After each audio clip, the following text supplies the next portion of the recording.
Tonight on Ramblers Unleashed. Do you know how difficult it has been to live with Baron since Liv returned Saturday night at War Games? Why is the Rambler Complaint Department talking about unwanted touching in public? What surprise has Max arranged for tonight? All this and more next on Ramblers Unleashed. Warning. This video contains super awesome content not suitable for people who don't enjoy super awesomeness. Viewer discretion advised. The wrestling podcast that sets all other podcasts apart. Covering news from the world of WWE, AEW, TNA, and more. Your favorite weekly episodic podcast, Ramblers Unleashed, starts now. Now? Right now? Oh.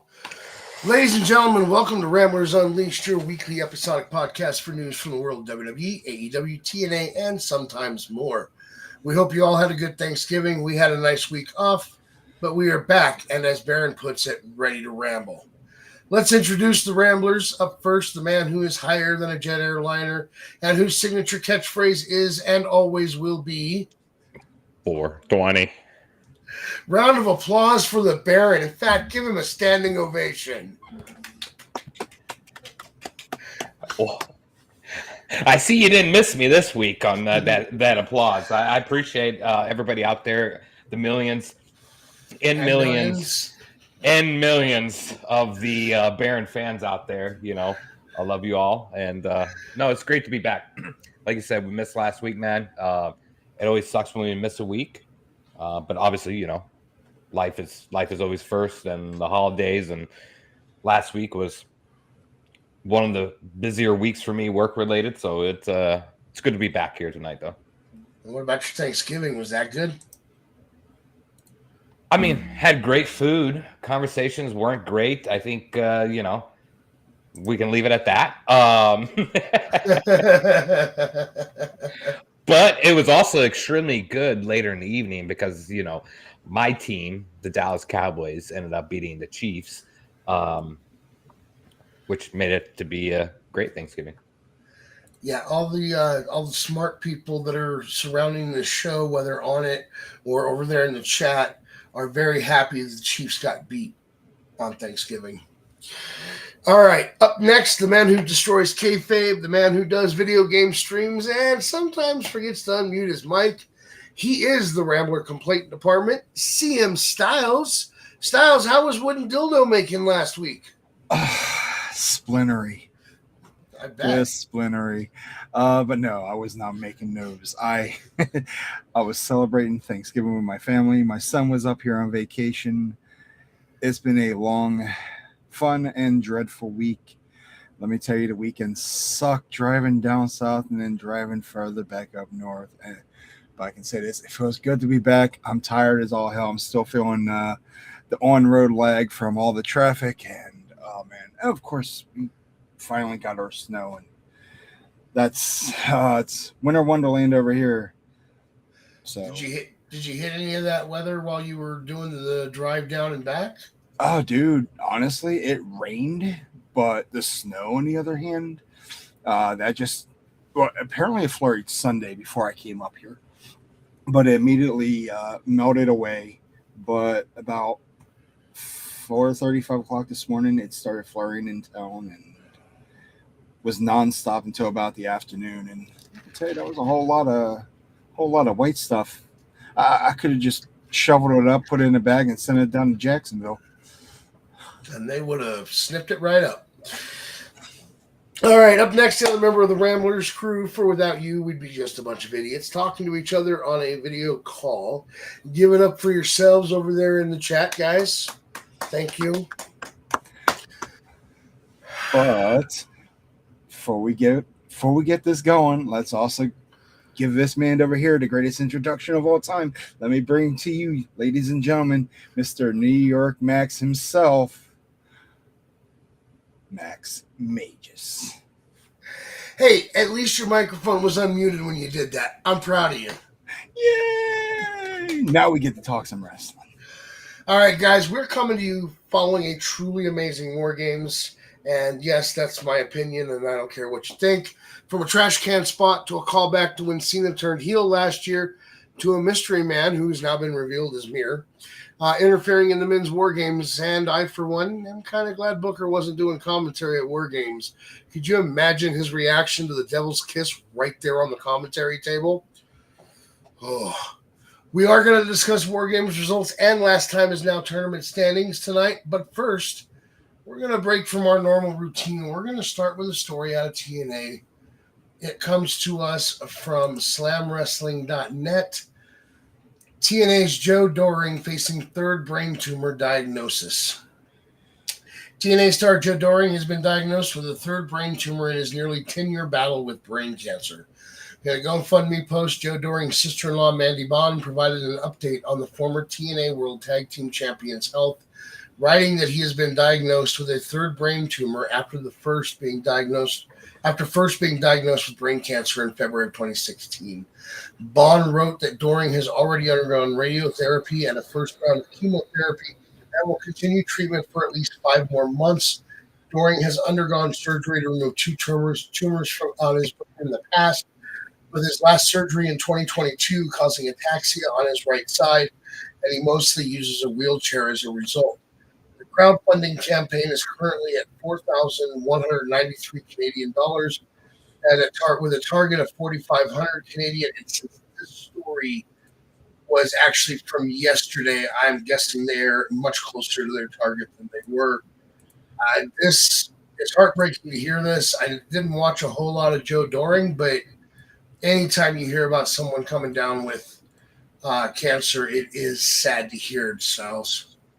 Oh, absolutely. I mean, I've seen a lot of my family members battle all types of cancers, tumors, whatever it may be. It's, that right there is basically borrowed time until they have a cure.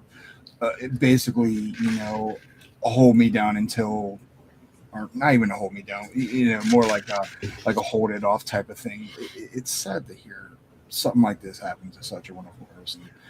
My grandmother, she battled breast cancer 3 different times, and she still does to this very day at the age of 92.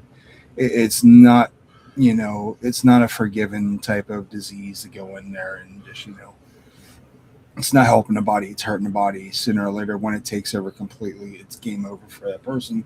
But the chemotherapy and whatever else they have you take during all this, it's brutal on the body. It does hurt on the inside, and the only person that knows is the one that's fighting it. So all I can say is, get all the treatments that you can, and hopefully you bounce back from this. Yeah. And not to sound crude, Baron, but it sounds like life is against this guy. 3 different bouts in 10 years. Well, it's cancer, right? I mean, cancer's got a return rate pretty high, and that's that's very, very sad, and it's very unfortunate. Any human being going through that, as we always say, said this on the show, fuck cancer, right? It's sending positive vibes to him and the family. That's an internal battle that I don't think anybody could speak on unless you went through it, other than, sending the best vibes and wishes out to that person. Yeah. And listen, if anybody here would like to hit up the GoFundMe post, I'm going to drop it in the Discord here in just a few minutes. And you guys can obviously go over there and throw out a donation if you'd like. Help out Joe. We're wishing you a speedy recovery, and let's hope this time it actually is the last time you deal with this. All right, guys, we have more sad news. This story comes to us from ringsidenews.com. This one does hit a little closer to home because everybody here knows this guy, and we watch him every week. CM Punk mourns the loss of his dog Larry in a heartbreaking Instagram post. CM Punk just shared one of the most emotional updates of his life, and it's leaving fans heartbroken right along with him. Punk revealed on Instagram that his beloved dog Larry has passed away, and the tribute he wrote is enough to bring tears to anyone's eyes. Punk and his wife AJ Lee adopted Larry back in 2015 from Paws, Chicago. Since then, Larry has been a constant in their lives. a trusted companion through career chaos, injuries, and personal milestones. In the heartfelt post, Punk described Larry's final moments and the lifetime of joy he brought to their world. The grief we carry is the price we pay for unconditional love. Our little Larry crossed the Rainbow Bridge, wrapped tightly in our arms. He was safe and happy, surrounded by love. The tribute goes on to describe the deep bond they shared, one that went far beyond single pet ownership. Larry wasn't just a dog, he was home. He made everywhere we went with him home. What a privilege to be so heartbroken and devastated for having experienced such a bond. Punk talked about the little things, the sound of Larry's collar, the taps of his feet on hardwood, and how his presence is still felt even in the silence. The house is quiet, but we still hear the jingle of his necklace and the tip taps of his little feet on the hardwood floors. He will always be near. We will always feel him. He ended the post with a final goodbye that hit fans right in the chest. Our hearts are broken until we see you again, sweetest Bobo. We love you forever. In the world of pro wrestling, Punk is known for being tough and unfiltered, but this tribute shows a side of him that's deeply human. Losing Harry is a reminder that the strongest among us still break when love is lost. Rest easy, Larry. You were truly one of a kind. And guys, I got to be honest. I've lost 2 dogs and more cats than I care to count over my lifetime. I know what they must be going through. That dog spent its entire life with them, and they loved it and cherished it. Baron. Yeah, I mean, shit just went through that a few months ago with our dog of over 13, 14 years. So, and if you don't have kids, I mean, most people that don't usually have an animal and that becomes their child. And it becomes your life after 10 plus years of having something like that, man. It's rough, man. Trust me, been through it, shattered my heart. So I can only imagine what those 2 are going through. So again, sending very, very deep vibes and love out their way, because that shit sucks, man. Yeah. I've been through a lot of shit in my life, and that losing our dog was very, very top of that list. And Baron makes a good point. It's, if you don't have kids, it's like having a kid. How does that compare to the thought of losing one of your kids, Stylez? Animals just like kids. You love them unconditionally. You train kids too, but I mean, not like the way you train a dog or a cat or anything. Dogs. I have one of my own. She's a Rhodesian Ridgeback. Rescued her back in 2019, right before the pandemic. All dogs, all animals, they deserve to be loved, fed, and loved some more. Seeing this happen to someone like CM Punk, I mean, we know he's a very outspoken person, zero filter, the voice of the voiceless.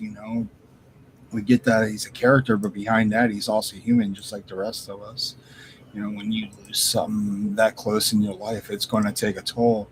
And from some of the screenshots I saw from Survivor Series, I saw he had that jacket that said Larry's dad.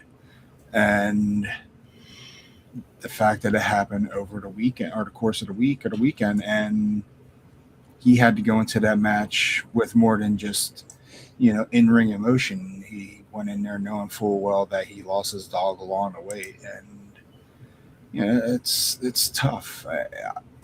Anyone that has a pet, a dog, cat, even your pet fish, if you cherish it that much, when you realize that you lose it and they don't come back, that's basically the 3 count. And my heart goes out for Punk and AJ Lee. It just, things like that, we don't want things like that to happen. We wish everything could live forever. Sadly, everything comes with a shelf life. And I send my deepest condolences. Yeah. And Sean, I feel your pain too. I feel their pain. I feel yours. I've been there. I've seen it happen. It's heartbreaking. And it's heartbreaking. Hey, look, sometimes we hear about people that passed away. Kevin Smith's mom passed away yesterday. And everything I've seen and heard about the woman, she was an amazing woman, but I didn't really know her. It doesn't affect me the same as it does the people in his life, like him and Muse and his wife and daughter and all those people. But hearing about Larry just kind of, that's a whole different thing. I mean, other people's pets will hit you hard, even if you've never met them. You know what I mean? Absolutely. All right, guys, listen, up next, we're going to shift gears just a little bit, and I have a surprise for you guys in the chat. So I found this great article, and I really wanted to talk about it. I wanted to do it as a roundtable discussion about one of the greatest to ever play the game. You know, the guy who can lie and cheat and steal, and we all still loved him, and we cheered him out there in the ring. But I didn't want to do it just the three of us. So I reached out and I sent a message and I said, hey, we would love for you to be here for this. We would love for you to be part of this roundtable. If you can't, we understand, but please, if you can, we would love to have you here. So before I read this article, I want to bring in tonight's surprise. Ladies and gentlemen, the man with the golden voice, my best friend, Dizzy, is here tonight. Let's bring him in. Look at that. Hello. Oh, whoa. Gentlemen, how are you? Oh, Good. so happy to see you tonight. Yeah, happy to. Thank you for asking me to be here. You asked, if we could talk about Eddie Guerrero, who was one of my favorite wrestlers growing up, and I'm like, absolutely. But first and foremost, you guys are doing awesome. Keep up the good work. The show's sounding great. The show's looking very, very well, and you guys are you're going great, man. So I'm proud of you. Golfers clap for that too. I'm going to be honest with you. The goal that I set every week is just to make you proud. I appreciate that. Which, by the way, Darren, I gotta say this, dude. Boo to the Dallas Cowboys. Boo. And I had to mention it because I knew who was sitting backstage. All right, folks. Our first pitch was to Liv Morgan. She couldn't make it, so our second pick was like, "Hey, let's hit up Dizzy to talk about Eddie Guerrero." Why not? No. And Matt, for your Chiefs comment, you sir can shove it. Hey, it's a great feeling for me, a Cowboys fan, to beat the. They were just in the Super Bowl. Eagles were just in the Super Bowl the week prior, and Dallas is in a good fucking rhythm and whooping ass. So I'm happy. Let's be really honest here. The Chiefs are not the Chiefs that we saw in 2021, 2020. They're just not the team anymore, and I don't know where the magic is. I don't know where the spark is. But it's not there. Is it Travis getting ready to marry Taylor? I've heard that so many times. Well, he's about to go. I mean, he's about to jet. Who needs his millions of dollars when she's $1 billion princess? Well, he's also the number one ranked tight end in the NFL. Yeah, but he can also retire by yards and touchdowns now. Yeah, too, yeah, right? but he can also retire with that crown. It's just a weird time for the Chiefs. I think they're still trying to figure everything out as far as that goes. There's been some blow-ups on the field between Andy Reid and Travis Kelce. So the Chiefs, I will say that the Chiefs are not the Chiefs that we all know and come to expect the Chiefs to be. So there's that. So congratulations to the Cowboys finally being able to beat the freaking Chiefs. Will they do it again? Probably not. I think so. I think our team's way better than Chiefs, and it felt good. I mean, I don't even know what the Dallas record is this year. You're 6-5-1. Okay, all right. I mean, that's not good, but it's not bad. Not bad. It's better than the Chiefs. Yeah. But it is what it is. Also, I wanted to comment on the loss of Larry, CM Punk's dog. Punk brought a lot of light to Larry's name, mentioning him on TV and him being kind of a household name, man. And I mean, I go with what Baron said. I don't have children. So I had a dog named Max or a Jax. I'm sorry. I lost him at not you. I lost him at 3 years old. And when I lost him, it crushed me. Like, it absolutely crushed me. To be honest, I'm still kind of trying to get over it because you really don't. But I know what it's like to lose a dog. I don't know how long they had Larry. I don't know how when the adoption was finalized and all that, but Larry as a family member, losing Larry as a family member to CM Punk and AJ Lee, it's something. It's like losing a child. It really is. So our thoughts and prayers to CM Punk and AJ Lee. Rest in peace, Larry. We miss you, buddy. And somebody on Facebook pointed out that if you watch him when CM Punk, when he comes out for War Games, he actually grips the spot that said Larry's dad.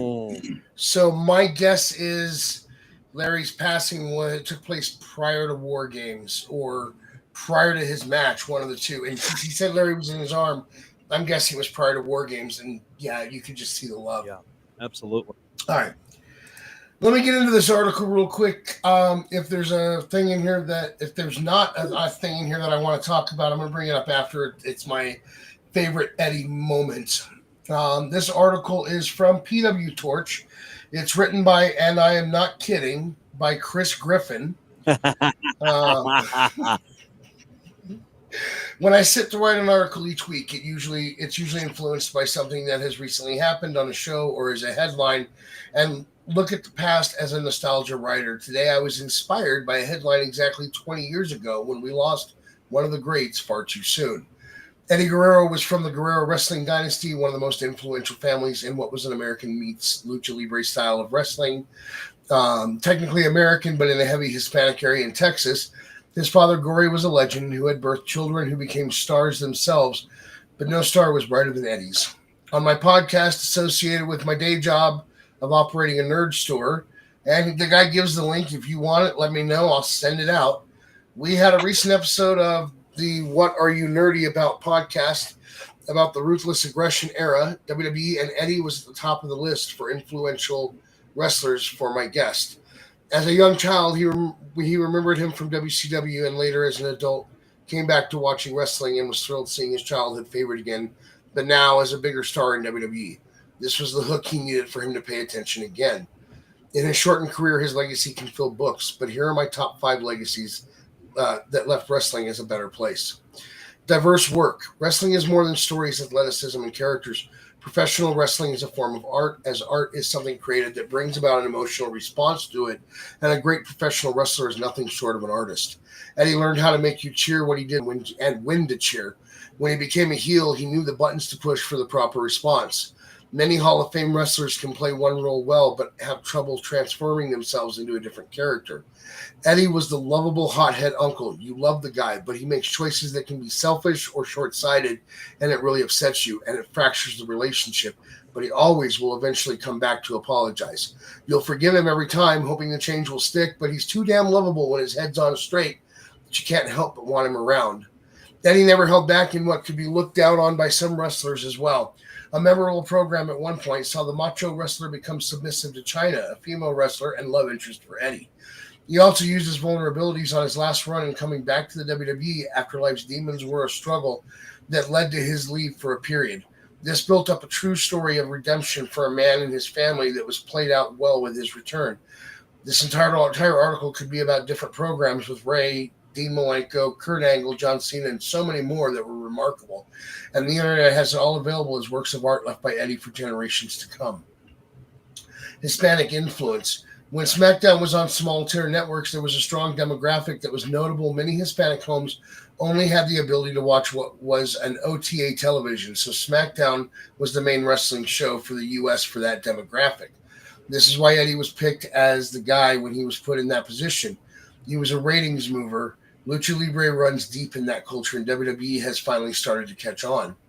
Rey Mysterio. Rey created his own legacy. He was special and always destined to be. That said, Rey would likely be the first to tell you that he wouldn't be who he is as a wrestler and as a man without Eddie Guerrero in his life. Knowing each other for as long as they had, spending time together in and out of the ring as long as they did, you form a bond as thick as you would to a blood relative.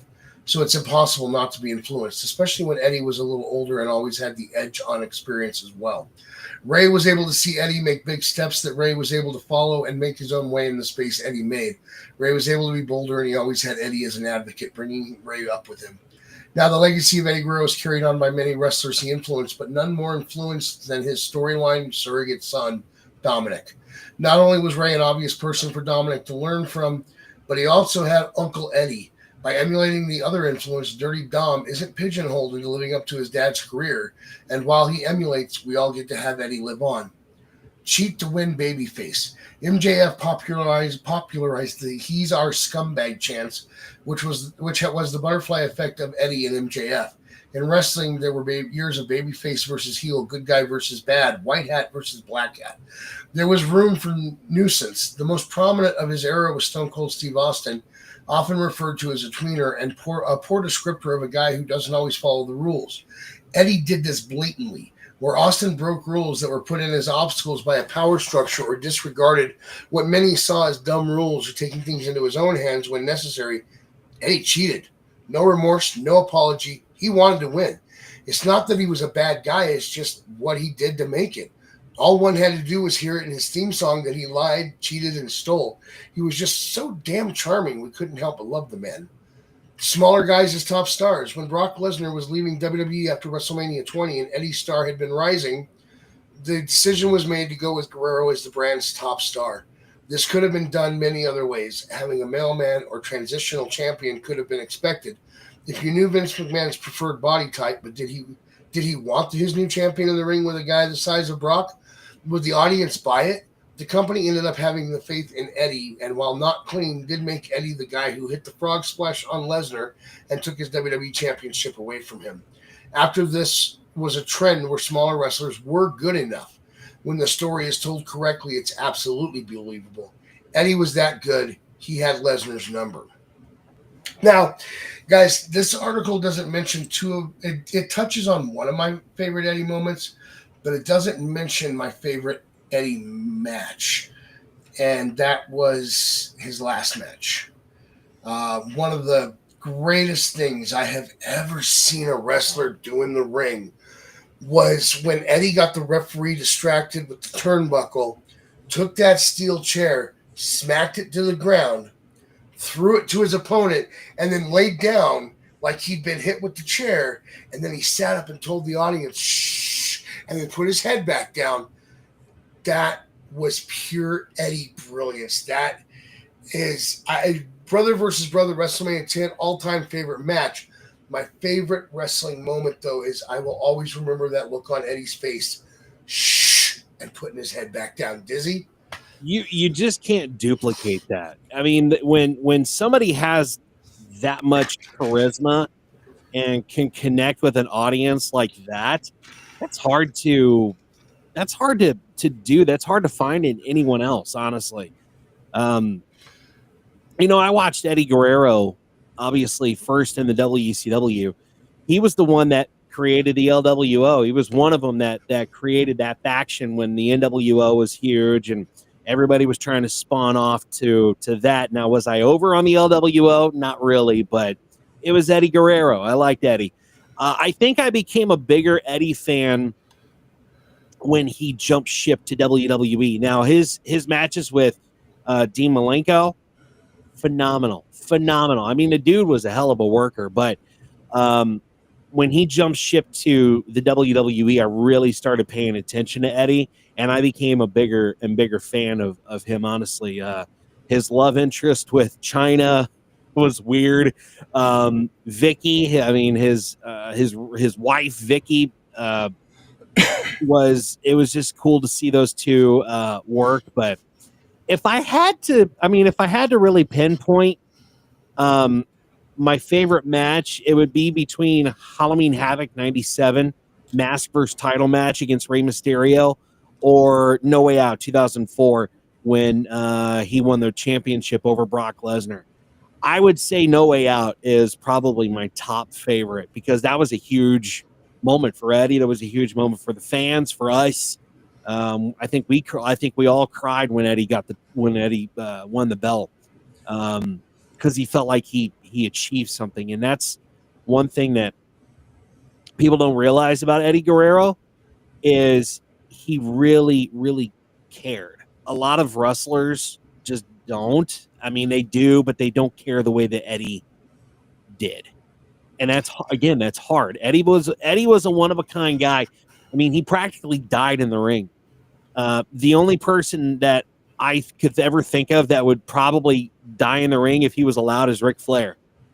But Eddie Guerrero went in the ring and in action. I mean, yeah, you have Owen Hart who tragically passed away, but Eddie died doing what he loved. Owen died doing what he loved. I think if you gave Ric Flair one more shot, Ric Flair would die doing what he loves.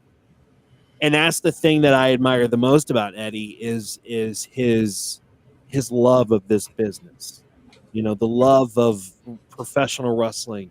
And the way that he could he was so good at being a tweener. He was so good at being a tweener. He was so good at being, you didn't know what he was one day. Was he a heel? Was he a baby face? He was just kind of like right in the middle. He was the Latino Stone Cold Steve Austin. And again, that's hard to pull off. To be a face, like a full-time face, that's hard. To be a full-time heel and get the heat, that's hard. But to do both of those simultaneously and create heat and create memorable moments with the fans, both on TV and in live in person, that's massive. There will never be another Eddie Guerrero. Rest in peace. He is the GOAT. I mean, John Cena is the GOAT. He's good and all, but dude, Eddie Guerrero is the freaking GOAT. And when you talk about great promos, Dizzy. Oh yeah. The I'm an Addict promo was phenomenal. It was probably one of the best promos ever. It was real. Uttered. It was. You know what? Hold on, I take that back. It was second best. The best promo ever uttered on a microphone was Steiner Math, but the Eddie Guerrero I'm an Addict comes in very close at number 2. That's because it was real. He was actually an addict. He had problems with pills and he had problems with alcohol. He was an addict. So the way that when folks go to these addiction classes and try to fight their addiction is they say, be open about it, be honest about it. And that was Eddie being honest about it, but he just turned it into a fucking great promo. And it was just brilliant. And this is a guy that it didn't matter what the story was that you handed him. The custody battle of Dominic is a really good example. If you just think of that in general, it seems like it's more of a daytime TV soap opera type of story, but Eddie Guerrero took that and made it magic, right, Baron?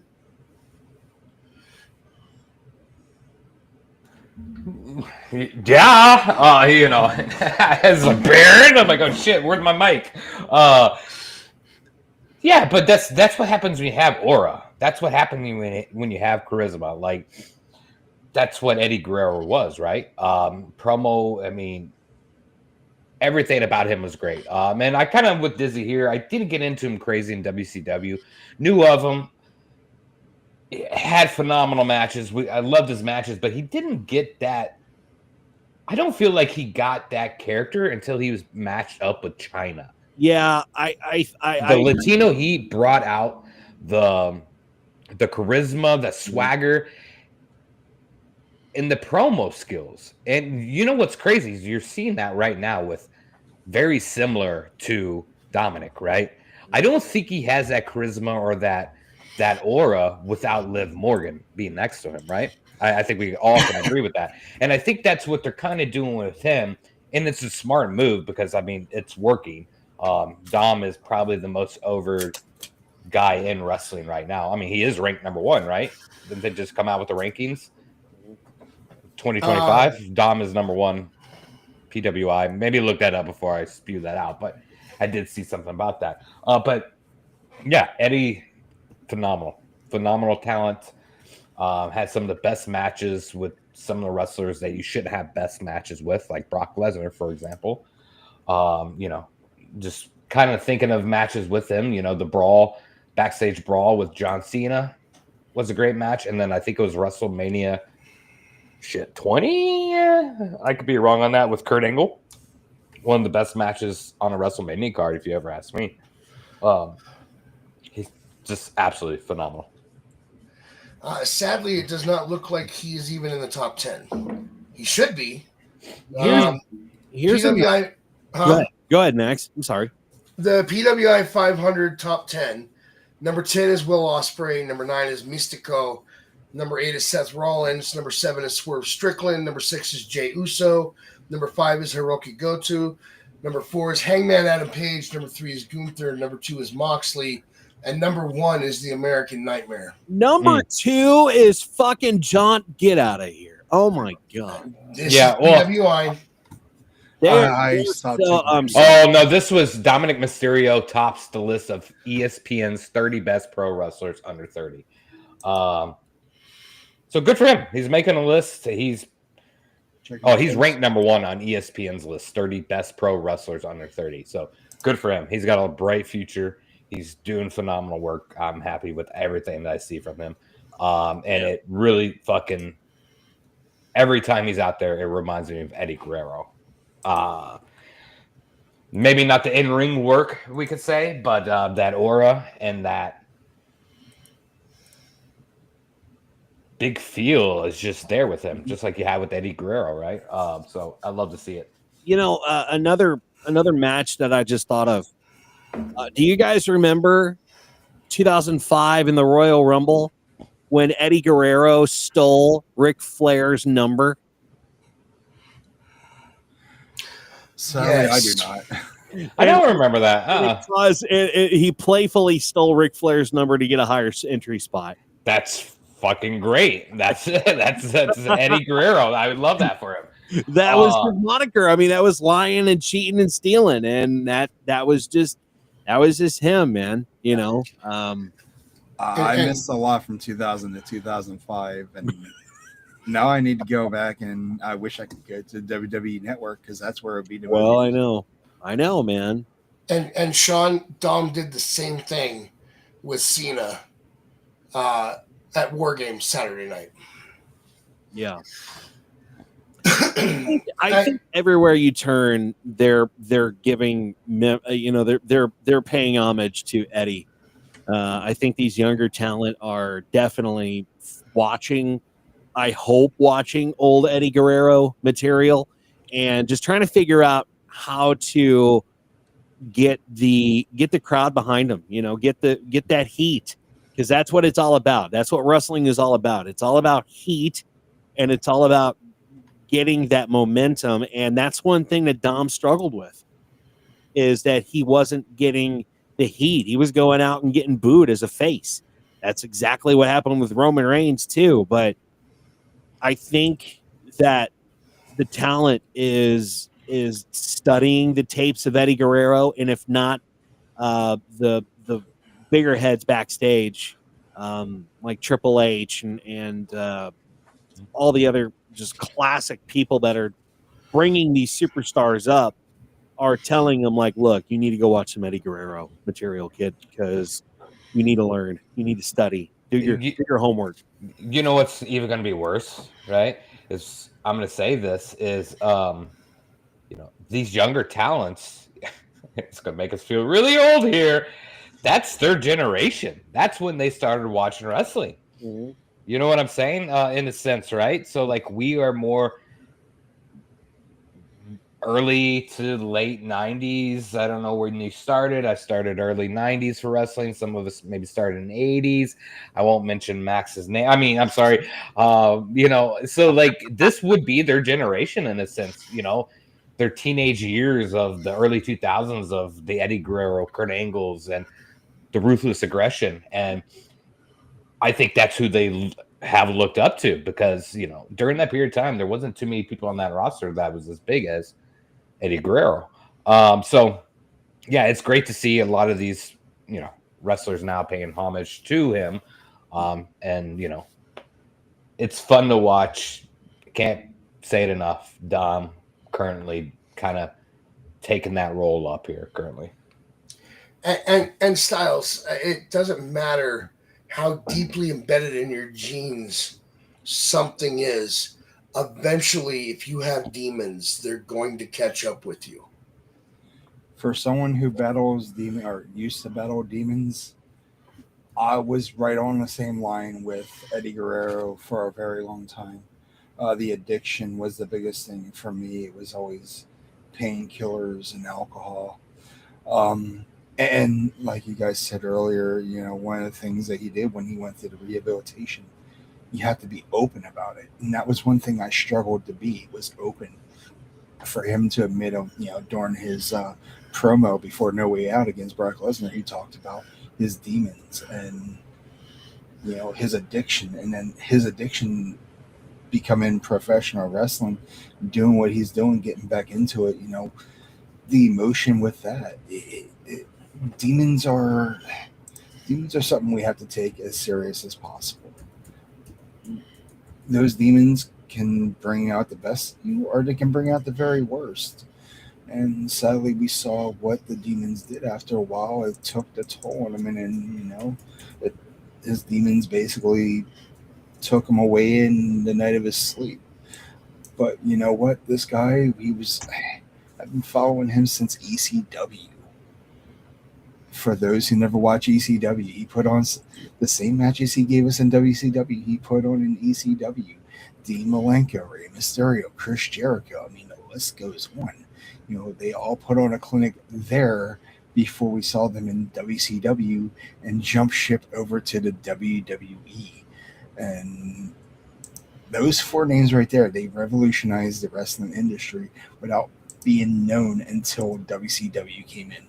And when it came to guys like Eddie Guerrero, I mean, for those who remember him and his storylines with his nephew Chavo, you know, those two put on one hell of a story together until it ended up becoming a small feud.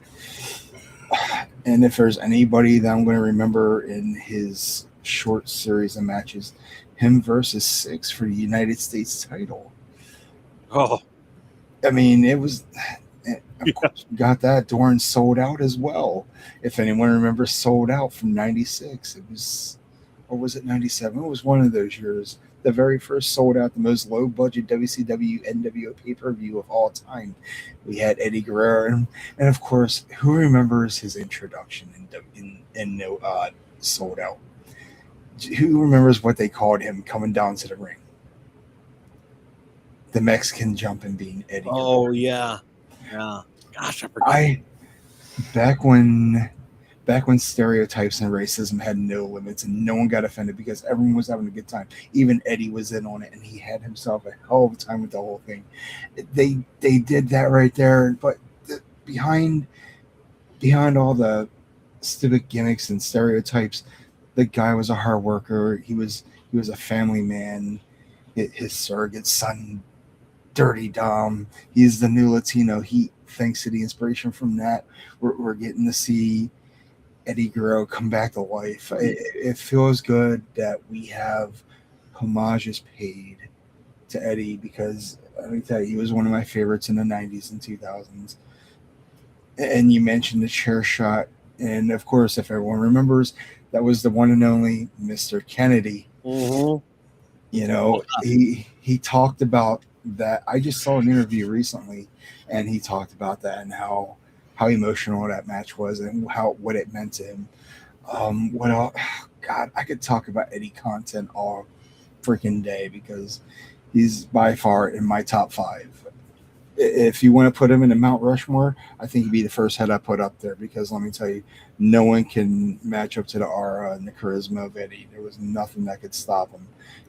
You said he was a tweener, probably one of the best damn tweeners. Yeah. Perfect heel in WCW, but everything else is just, WWE changed him so much in so many good ways that Do you guys remember when he had his heated rivalry with JBL?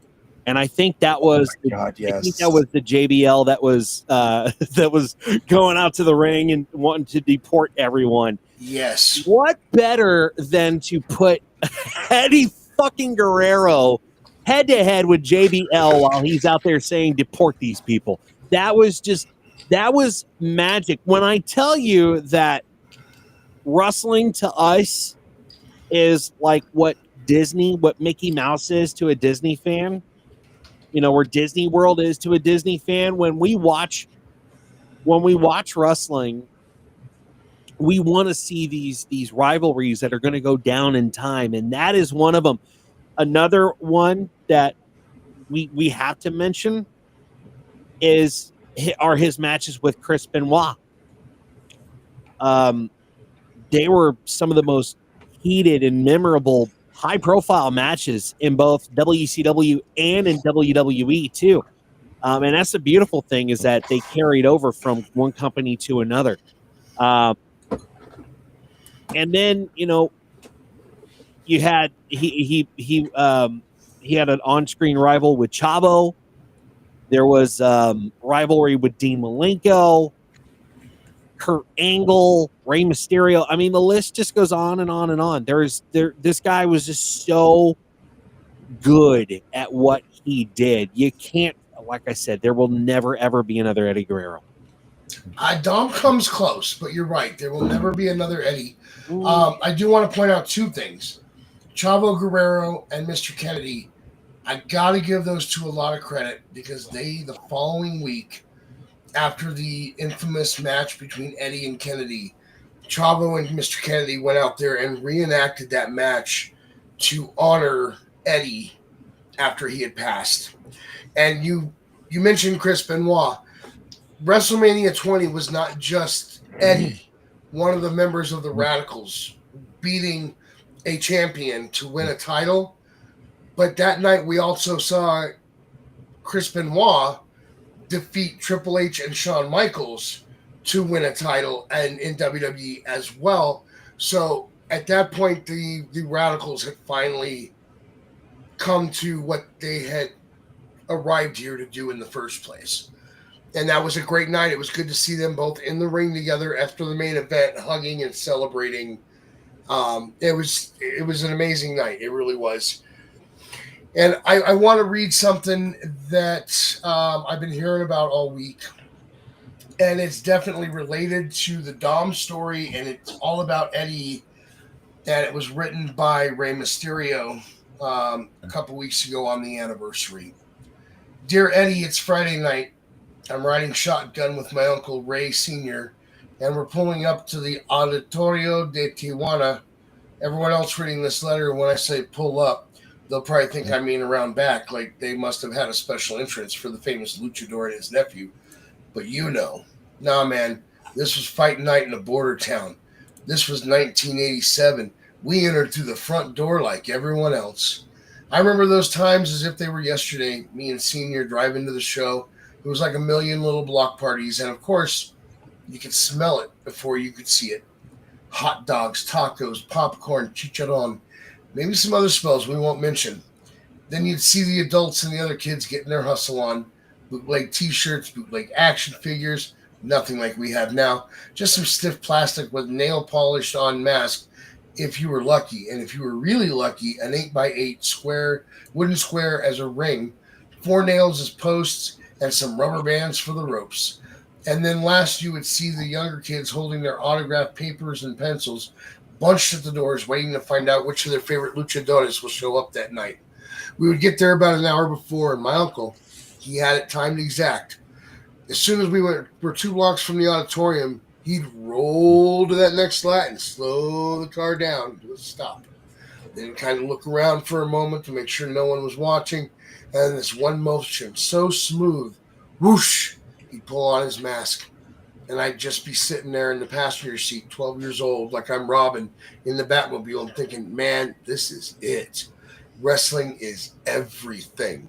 Then we'd park Senior's car in the lot out front. He would give me his bag to carry, and we'd walk right in.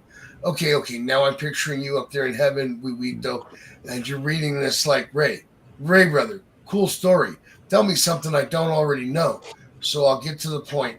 Bagmanning for my uncle on those Friday nights in the border towns. I have a lot of amazing memories from back then. Memories that mean so much to me and shaped who I am. But there's one that means more and shaped me more than the rest. And it's the memory of how on one of those nights, I basically saw a shooting star. I saw the greatest wrestler of all time for the first time. I saw you. I saw Eddie Guerrero. When I publish this letter on Thursday, it will be 20 years to the day since you passed, November 13th, 2005. It's hard to believe, and it feels so unfair sometimes just knowing how much life I've gotten to live in those years. You didn't get to see 40.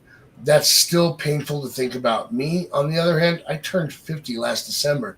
Nah, I can already see the evil grin on your face hearing that. 50? 50? Oh, Ray, no. You old. I know, though it's true, but I'm writing this to you now, and I swear I could live another 50 years. And when it comes to our friendship, I'd still be little bro. I'm forever your little bro, and you're forever my big brother. This is a little longer than I thought it was, and there's a part that I really want to get to in this, so I'm going to scroll down a little bit, and I'm going to get to that part, and I want to share it with you guys, because he talks about Dom and Eddie in this letter. While you're doing that, let's go over some accomplishments of Eddie Guerrero while you're looking for that. Yeah. He was a 2-time WCW Cruiserweight champion in World Championship Wrestling, a 2-time ECW World TV champ in ECW, a 2-time WCW United States Heavyweight Champion, and WWE United States Champion as well.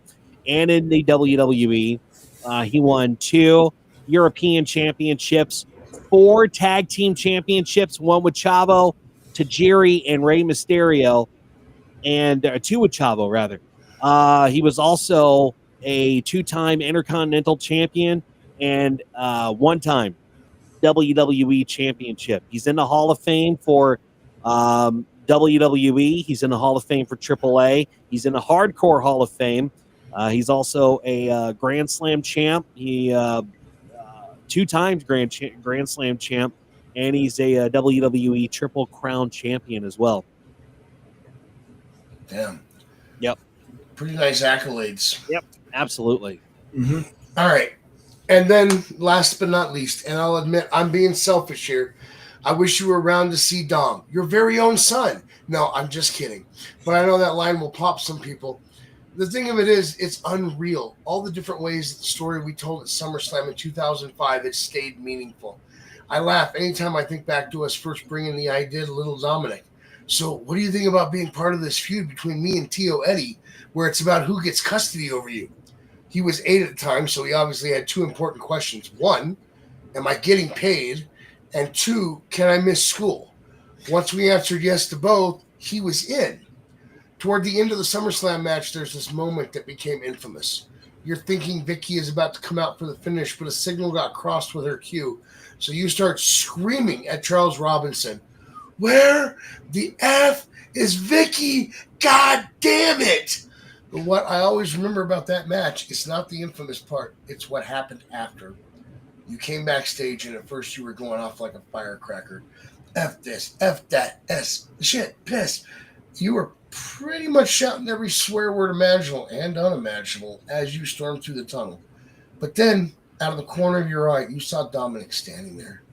And he was kind of shying away a bit, since he had never been involved in something like this before. So I think he was scared from how angry you were acting. And as soon as you saw that, it's like every ounce of anger just instantly drained out of you. And you filled back up with love. You went right over to him, hung your big-ass sweaty arm around his shoulder, and were like, "You okay, mijo? You okay? Everything good, man? I promise. Everything's good, man. I promise. You did great out there. I've never seen Dom so happy. No lie. That might be my favorite memory of you from all our years together." 3 months later, you were gone. And now it's 20 years later, and I wish so bad that you could be here to see Dom's own wrestling career take flight. Honestly, it wasn't the smoothest flying at first. He debuted in WWE about 5 years ago, or came back if you count the custody match. And Rey Mysterio's baby boy was still very much the character he was playing. No mask, too handsome. But other than that, he was the same clean-cut babyface type I have been for most of my career.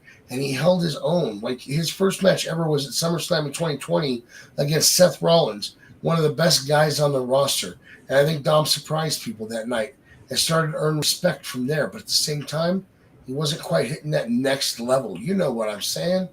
And I can already picture you reading this week though, way up in those clouds, and you're doing that pose where you got your elbows and your palms open, and you're giving me that fucking smirk shrug because you know what I'm about to say.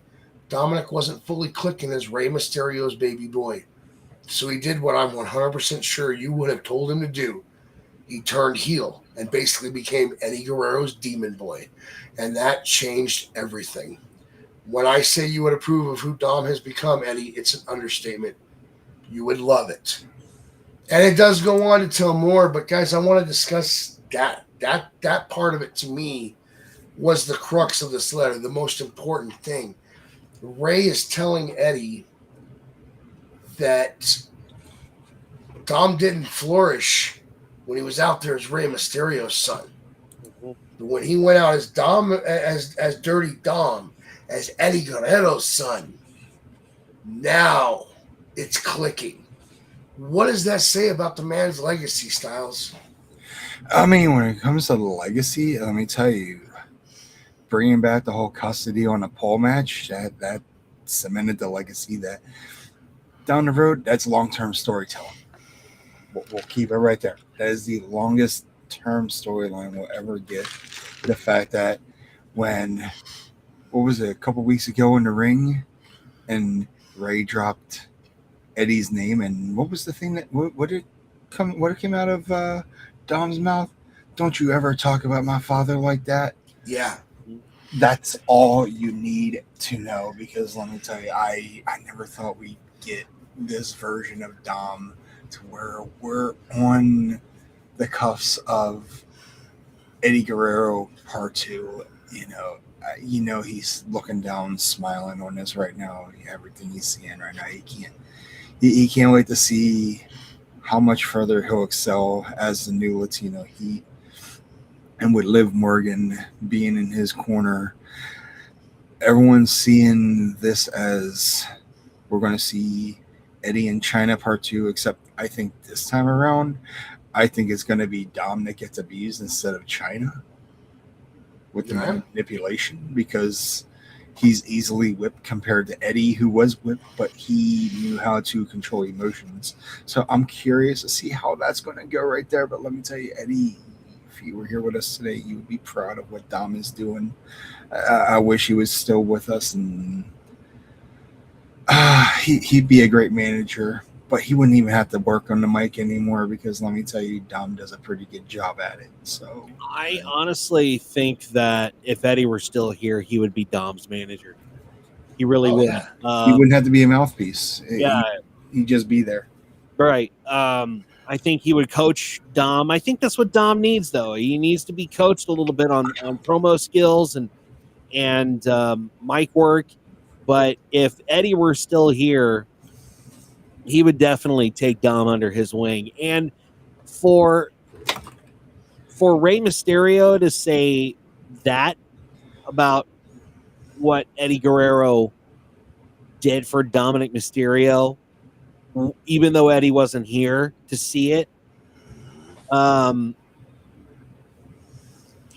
it just goes to show that this guy's legacy is bigger than anyone else's. I mean, Rey Mysterio, very well respected lucha libre in AAA and WWE and even WCW.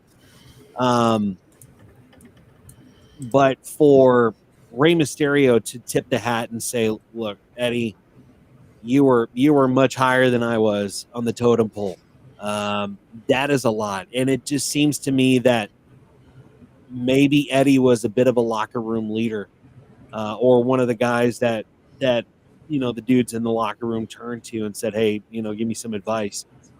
And that's again, that just goes back to his charisma and how he carried himself. Eddie was special, man, and there will never be another Eddie Guerrero. And I do see Eddie Guerrero when I look at Dominic Mysterio. I think that Dom's on his way. I don't think that he is there yet. I definitely think him with Liv is a good thing. I'm glad Liv's back. But Baron is too. Yeah, I know Baron is too. But will he have the charisma of Eddie? No, he won't. Nobody will. That's a big shoe to fill. Yeah. I mean, that's a big boot to fill, and only Eddie Guerrero could wear those boots. But I think Dom is on a good high right now, as far as that goes. And I was just making the point to somebody earlier today. I was saying that it just didn't work for Dom when he was a face. It was like it just wasn't coming to him. But as soon as he went heel, he's a natural.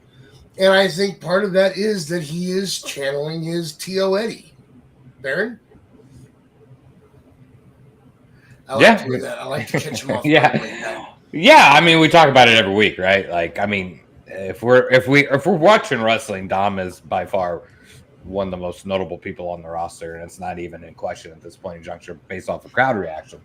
I mean, so yeah, he's definitely interchanneling, the Eddie as much as he can. I think he's doing it kind of like his own way too, right? And it's good to watch. I mean, there's a reason why he's going over to AAA and headlining over there for them, and I see him doing that at other promotions. I mean, he just draws the heat.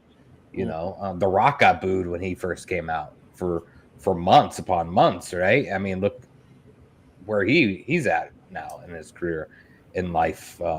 So it's good to see. It's you don't want somebody to carbon copy an Eddie Guerrero, right? Or because there's just no way that you're going to be able to. But he's doing it with his own twist, and I think Liv, as we talk about a lot, helps elevate him, and Judgment Day does too, big time. And that's what's needed. And I mean, I'm happy with everything I've seen from him since he's pretty much stepped foot here, because he could have been.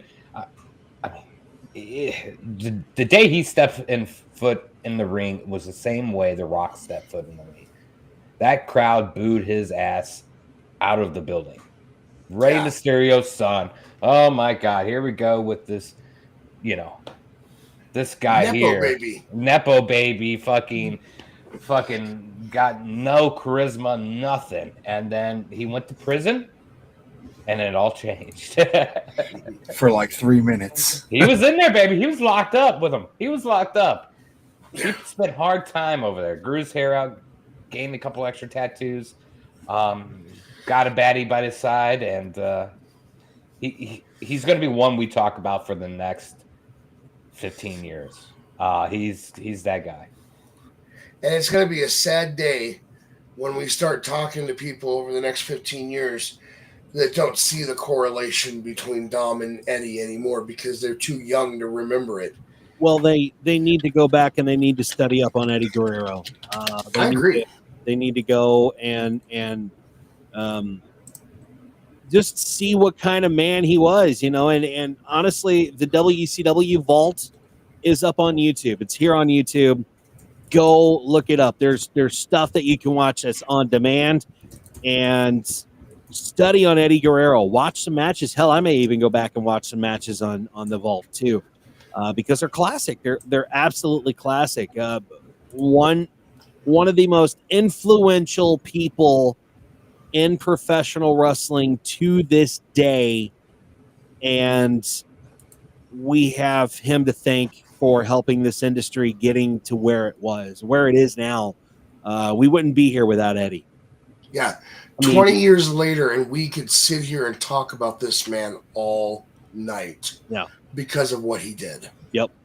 Absolutely. Guys, I want to thank my best friend for coming in tonight and having this conversation with us. Listen,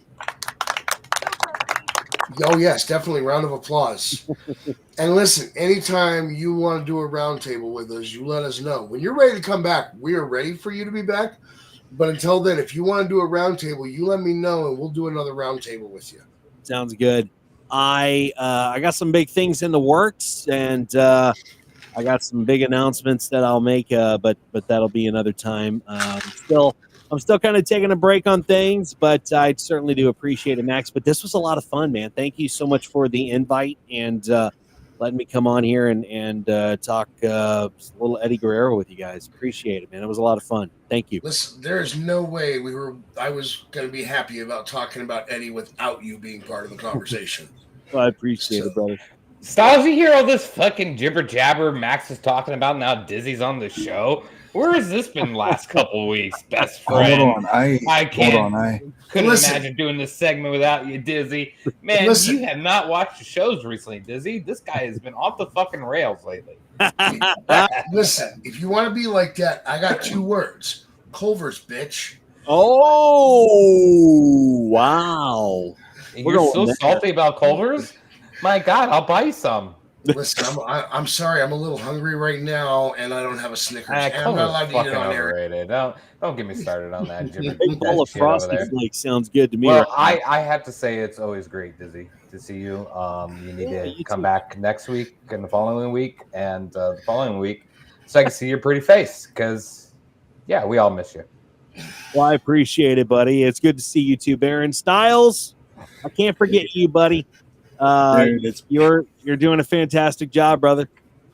Hey, I appreciate that. Hey, I'm glad I'm glad you guys went through the channels with each other of having me come over here, help take over in the show with you and, keep paving the way for Ramblers Unleashed. And now that we got Destroying Kayfabe over here, man, let me tell you, Destroying Kayfabe has become unleashed. So, yeah, I appreciate that, man. And hey, that hurts, Sean. That hurts. Oh, Sean. Services will be tomorrow at 12. Oh, that's funny. Guys, thank you again for inviting me on the show. It was a lot of fun talking a little Eddie Guerrero. I wish this show nothing but the best, and I will work very, very hard to try to be back. Hey, before always here, brother. I think we could sell this to AEW for about $5. So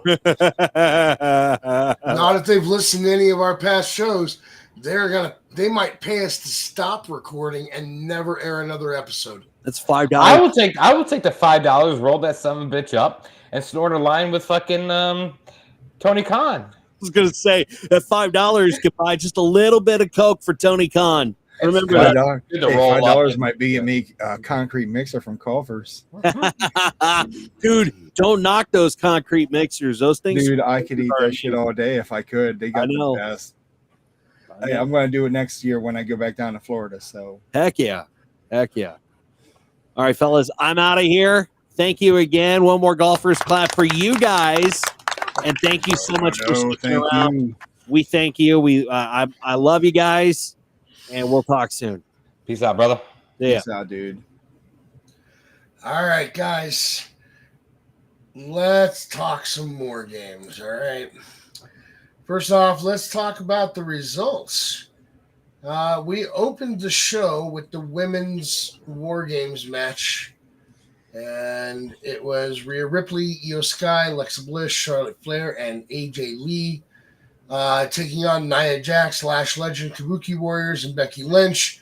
Nobody was really sure how Charlotte and Rhea were going to get along in this, but I think Charlotte proved her worth when she knocked Rhea out of the way of the mist, and Lash Legend took it. This match actually ended with AJ Lee tapping out Becky Lynch, and if you have not been paying attention to Becky Lynch on social media for the last few weeks, guys, her fallout from this match has been epic. And she's back on talking about the Women's Intercontinental, saying that she will not be coming back to Raw until Maxine returns her title. Adam Pearce apologizes, and Jessica Carr is fired. Well, after she tapped out, she said on social media that she was not tapping out. She was calling her team over to help her because she had a plan to get out of it, and Jessica Carr called the match too quick. Up next, we had... Baron's going to love this. Up next, we had the WWE Intercontinental Championship match. John Cena defending his title against Dirty Dominic Mysterio. Raquel and Roxanne escorted Dom to the ring. They got involved at one point. The referee kicked them out. Finn and JD came down. They got involved. Cena gave them a double AA. I'm sorry. He gave them a double FU because I don't care what you guys are calling it. If the STF is back to being the STFU, then the AA is back to being the FU. But that wasn't the end of the match. Everybody thought, well, he overcame all that. There's no way he could possibly lose this. And then Liv Morgan came down. And she slapped Dirty Dom upside the head. And Dirty Dom went down, and Cena was shocked. And then Liv jumped into Cena's arms with a big old grin on her face. And then the camera showed what her face really showed that he couldn't see. And it was the same look on her face that he had when he hugged Cody last year when he first turned heel. And as soon as she jumped back out of his arms, she kicked him in the nuts. And Dominic got the win, winning his title back. So now Dom can say he beat the GOAT of WWE. Up next, the Women's World Championship. Hold on, up next. Don't give me none of this up next shit. If we're going to talk about this real quick here. Yes, we are, but I was going to get through the results and then let you talk about this. All right. You don't mention Liv and tell me not to talk. Listen, I promise you, you are going to get plenty of time to talk about Liv tonight. I promise. All right, up next, Women's World Championship, and I talked about this at the intro of the show. It's a good thing Booker was not on commentary tonight. Stephanie McCare did successfully defend her title against Nikki Bella after a devil's kiss on the commentary table. Listen, Book, you need to get yourself in control. All right. Finally, the main event of the night was the men's War Games match. CM Punk, Cody Rhodes, the Usos, Roman Reigns all took on Braun Breaker, Bronson Reed, Logan Paul, Drew McIntyre, Brock Lesnar. And this was actually, it was a little weird that we stopped for a yeet in the middle of the technically the match hadn't started. So, because it doesn't start until all 10 men are in the ring. But it was a little weird that in the middle of action, we stopped for a yeet break. And things were going pretty well back and forth until a masked man climbed over the cage, gave a low kick to CM Punk, curb stomped him, and Braun Breaker gets the win gets the pin to win the match for the Vision. And now I'm going to hand this over to Baron so he can talk about Liv's return in more detail. But Baron, don't forget, I do have your buzzkill coming up very soon. And yes, it is about Liv again.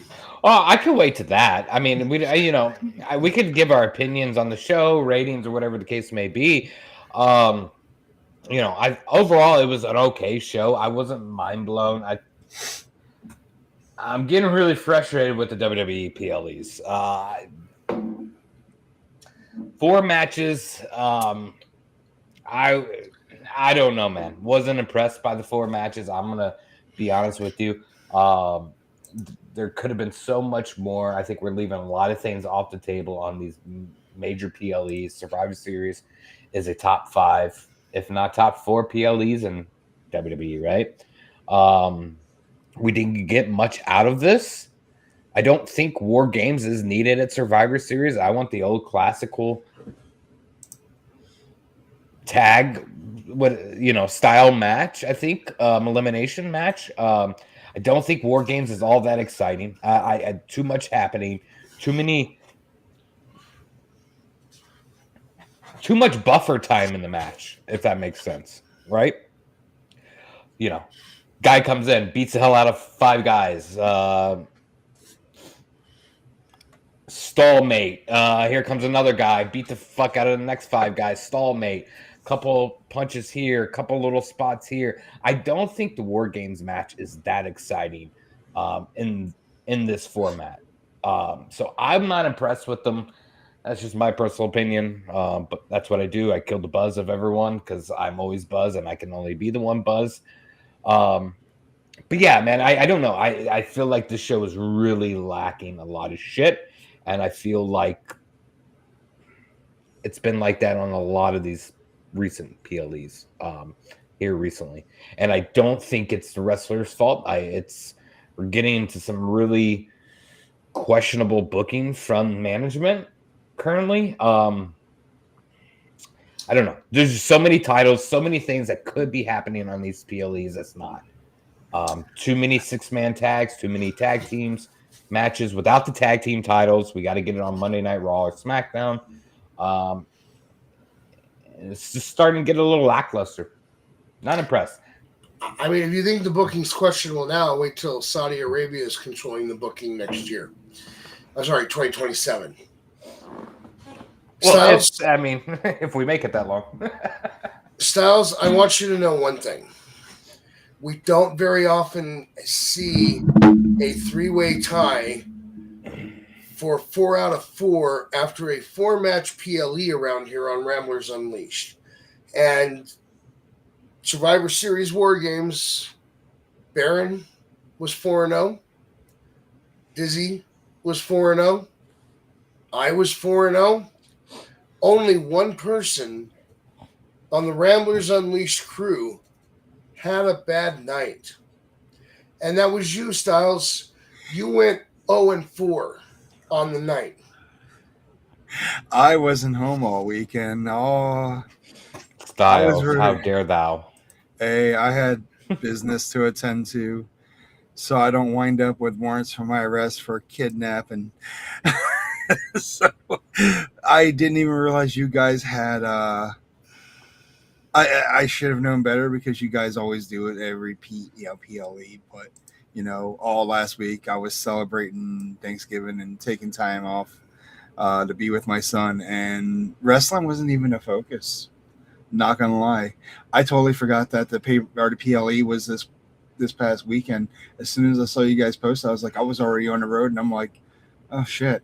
By the time I got to where I needed to go, I had no energy to even consider getting involved. So I was like, I'm just going to take it now anyway. It wouldn't have mattered because, the watch that are this past weekend or not would have been debatable, but I came home late Sunday night and I'm like, what? In my mind, I'm thinking to myself, what I missed? I watched all the highlights on YouTube that they had updated, and I'm like, it could have been a better PLE, a much better PLE. Like Baron said, there's a reason there's a thing called a buzzkill, and the WWE is basically on that path right now. And I instead of me being Goldberg, I was Gilbert. It was like, who's next? I'm always next. I'm always so I took my licks on this one. Hey, at least I gave you guys a reason not to be last. So you're welcome for that. I don't ever get last there, Stylez. Don't even. That's not me. That's Dizzy. Well, even Dizzy couldn't take last this time. I wear the crown on this one, so you're very, very welcome. I wish I could have taken part in that. Fine, thing, but fair enough. We'll give it to you this go around. Sean, good point. I can't tell you. Wait till we get Saltomania. That'll probably be the best and possibly last PLE we ever want to watch. I just think there's a lot of hype and a lot of expectations going into these shows. I think what's happening currently, and I might be falling victim of this, is the social media of Triple H or whoever the case may be, hyping up the show with returns, with big expectations. Monday Night Raw was supposed to be the start of a new era. I've heard this 15 fucking times from Triple H.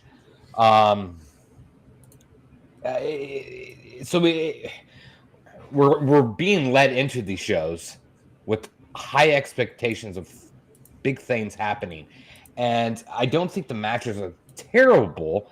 I just think, they've had solid PLEs. Don't get me wrong. A lot of questionable booking, a lot of questionable storylines that just are getting unresolved. I think the big thing for me on this show, it's going to be unpopular opinion, but I do not care for the War Games match. It was better in NXT. It just, I don't know. We're not. For one, they didn't have the fucking cages out. Isn't normal for them in War Games to have cages? Yeah, that was the first time that War Games always had cages on both sides. I think you also get a couple stars in there that doesn't make sense. War Games is a high spot match, right? We got a Brock Lesnar, Roman Reigns, CM Punk, great wrestlers, but like they're not high spot guys. So yeah, man, I wasn't a fan of the War Games matches. They're just not fun or interesting to me. I don't know. I think Elimination Chamber is so much better than that. I just never understood the hype about it, to be honest with you. Well, to be completely honest, I wouldn't even call it War Games at this point either, because if you remember what War Games was in WCW, it wasn't just a steel cage. It was more like a long-range Hell in a Cell, because there was nothing but steel up and down and around you. And WWE took the idea, or took the patent to it, and made it something different to their own. And I mean, yeah, a dual steel cage works, but this is a thing where there's no escape. You're all brawl for all, and there's no way in or out. Once you're in, that's it. But so there's no way out. But yeah, you get the gist. But yeah, behind that, I mean, War Games belongs on something other than Survivor Series, and I'm with you on this one, Baron. Because Survivor Series used to be a 4v4 or a 5v5. I miss the traditional style of elimination. To do this, you miss some Raw versus SmackDown. War Games used to be 4v4. Traditional Survivor Series tag matches were 5v5. The reason it's now Survivor Series War Games is because they decided, you know what? Let's combine the two, take the elimination element out of it, and just make it a War Games, but with the 5-on-5. Yeah, but see, that literally loses the aspect of Survivor Series, right? Right. I mean, if you don't have elimination, that's what brought the hype to the match and who's getting kicked out. This is not entertaining. 4 matches for a Survivor Series is the dumbest thing I have ever seen. From a certain perspective, though, a match in the War Games cell is also a Survivor game, because that is a brutal place to. I mean, who was it? Was it Asuka that got her face slammed down on the metal thing in between the rings? I mean, you've still got to survive the War Games. Yeah. So from a certain perspective, there is an argument to be made. Somebody on Facebook posted that they think that they should move the War Games going forward to be an annual TNA versus NXT event instead of being a Survivor Series. I'm all for that, because I think we're going to get, like I said, this is a match for high spots, dangerous activity. You're not getting that from Brock fucking Lesnar, okay? I'm sorry, guys. He'd do a 450 off the top of the freaking No, he stopped that after he fucking almost demolished himself against with that shooting star press. Yeah, that would be great. I think that would be awesome to watch. This was, the more I reflect back on it, it was actually just not entertaining. I had more fun watching Cena Dom and than I did on either one of the War Game matches. Survivor Series is, to me, and has been always meant for the elimination style. War Games is not an elimination survival style. There's one pinfall, and that wins the match. There's multiple pinfalls, and it's called Survivor Series. So, yeah, I hate to bitch about it, because, it was an okay show, but I think that, for me personally, really diminished everything for me. And I don't talk a lot of shit about WWE. I leave that into the AEW. And yeah, that's just my unpopular opinion over the weekend for that. 4 matches to me is not enough for PLE, especially how long that main event lasted. It did not last very long. Before we move on, I want to ask you guys, who was that masked man? I thought it was Stylez. That's why he couldn't he didn't want to do show Tuesday. He couldn't even give predictions. I thought it was Stylez in there. The only thing for sure about Stylez is that nothing is for sure. You know what? It's not a bad idea, but I think Stylez may be a couple of feet too short. You're what, 3'6", Stylez? 5'8". Sure. I'm seeing all kinds of rumors online, ranging from Theory to Moxley to Rollins. Hell, even the WWE is pushing the theory that it might be Rollins under that mask. The way the investigation went last night on Raw. I think it's about time for Theory to return, so I think I'm going to go with that. I feel like that's a safe answer. I'm with you on that too. I think I said that in the chat. I definitely think it could be Theory. I think that at that point, do I even care? I mean, he attacked. Was it CM Punk he attacked? Attacked CM Punk. That's where it's throwing me off a little bit. Why would Theory attack CM Punk other than just helping the Vision out, right? And if you're helping the Vision out, the best time to rip that mask off is when everybody's, as you can see, our cover for tonight. He would have done it at that point in juncture. I don't think Theory is a big enough name for that. CM Punk's a champion. Something's happening with whoever attacked CM Punk, and then in the future, right? So, that's where it's throwing me off a little bit.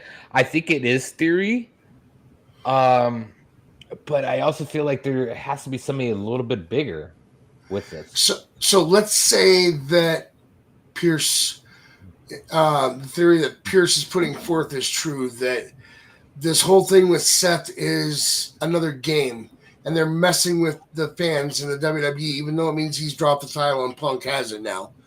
But let's say that he's not really no longer part of the Vision. Let's say he's still with the Vision. Is it possible that maybe the masked man is actually Becky Lynch's lawyer? It could be. I mean, this would, as the world turns. It took Stylez a second to get that. And listen, for those of you out there in the chat that are listening, I have been speculating that Becky Lynch's lawyer is actually a newly signed WWE superstar, formerly of the TNA roster, because he was Rusev's lawyer years ago. I'm thinking Joe Hendry is Becky Lynch's big name lawyer that she's been talking about. And all you gotta do is say his name and he appears. I've been doing that on this show for months and he hasn't shown up yet. I'm very disappointed. I have not seen a more blatant use of false advertising since the Never-Ending Story. All right, guys, we've talked about the Masked Man. I think it's time that we give Baron a moment of his own. And yes, the segment is called Baron's Buzzkill, but this is all about Liv Morgan, so this will probably not be as big of a buzzkill as you might think. I mean, it's about Rhea Ripley on Liv Morgan's return, so maybe a little bit of a buzzkill. This story comes to us from Fightful. Rhea Ripley reacts to Liv Morgan's WWE return at Survivor Series. At WWE Survivor Series on Saturday evening, John Cena would defend the WWE Intercontinental Championship against Dominic Mysterio in a rematch of their MSG bout a few short weeks ago. During the bout, Liv Morgan would make her WWE return as part of a ruse where she... That wasn't Madison Square Garden. That was Boston, wasn't it? Anyway, Liv Morgan will make her WWE return as part of a ruse where she would fake betraying Dominic to catch Cena off guard, leading to Mysterio reclaiming his Intercontinental Championship. While speaking to SportsCenter in a new interview, Rhea Ripley reacted to Liv Morgan making her WWE return at Survivor Series. It was wild. I don't even know how to describe the emotions that I was feeling. So I was kind of just like, which sounds like Baron. He didn't know how to describe the emotions he was feeling either. So I was kind of just like watching it in awe and kind of like a fan. I was like, is this real? Is this actually happening? Like, what is happening? Then Liv obviously slapped Dom, and I was like, maybe she's seen everything he's been doing with Roxanne in the Judgment Day. But then once she changed her face expression, I knew it was over for Cena at that point in time, because I know how tactical Liv and Dom can be and how slimy they are. So I knew right then that that they had that in the bag. You just got to throw your hands up in the air and go, oh, well, I guess John didn't see that coming. Baron, I want you to react to what Rhea Ripley said and then tell us how you feel about Liv being back. No, you know what? I think Rhea, you're off the rails here. I think you're doing too much. You're jealous that Liv is back. She's going to come back, take the spotlight. I think, there's not too many people on this roster that I want to see return after being gone for that length of time outside of Liv Morgan. Good to have her back. She's looking great. I did read something here. Were they making a movie, Queen of the Ring? I think I saw something based on that.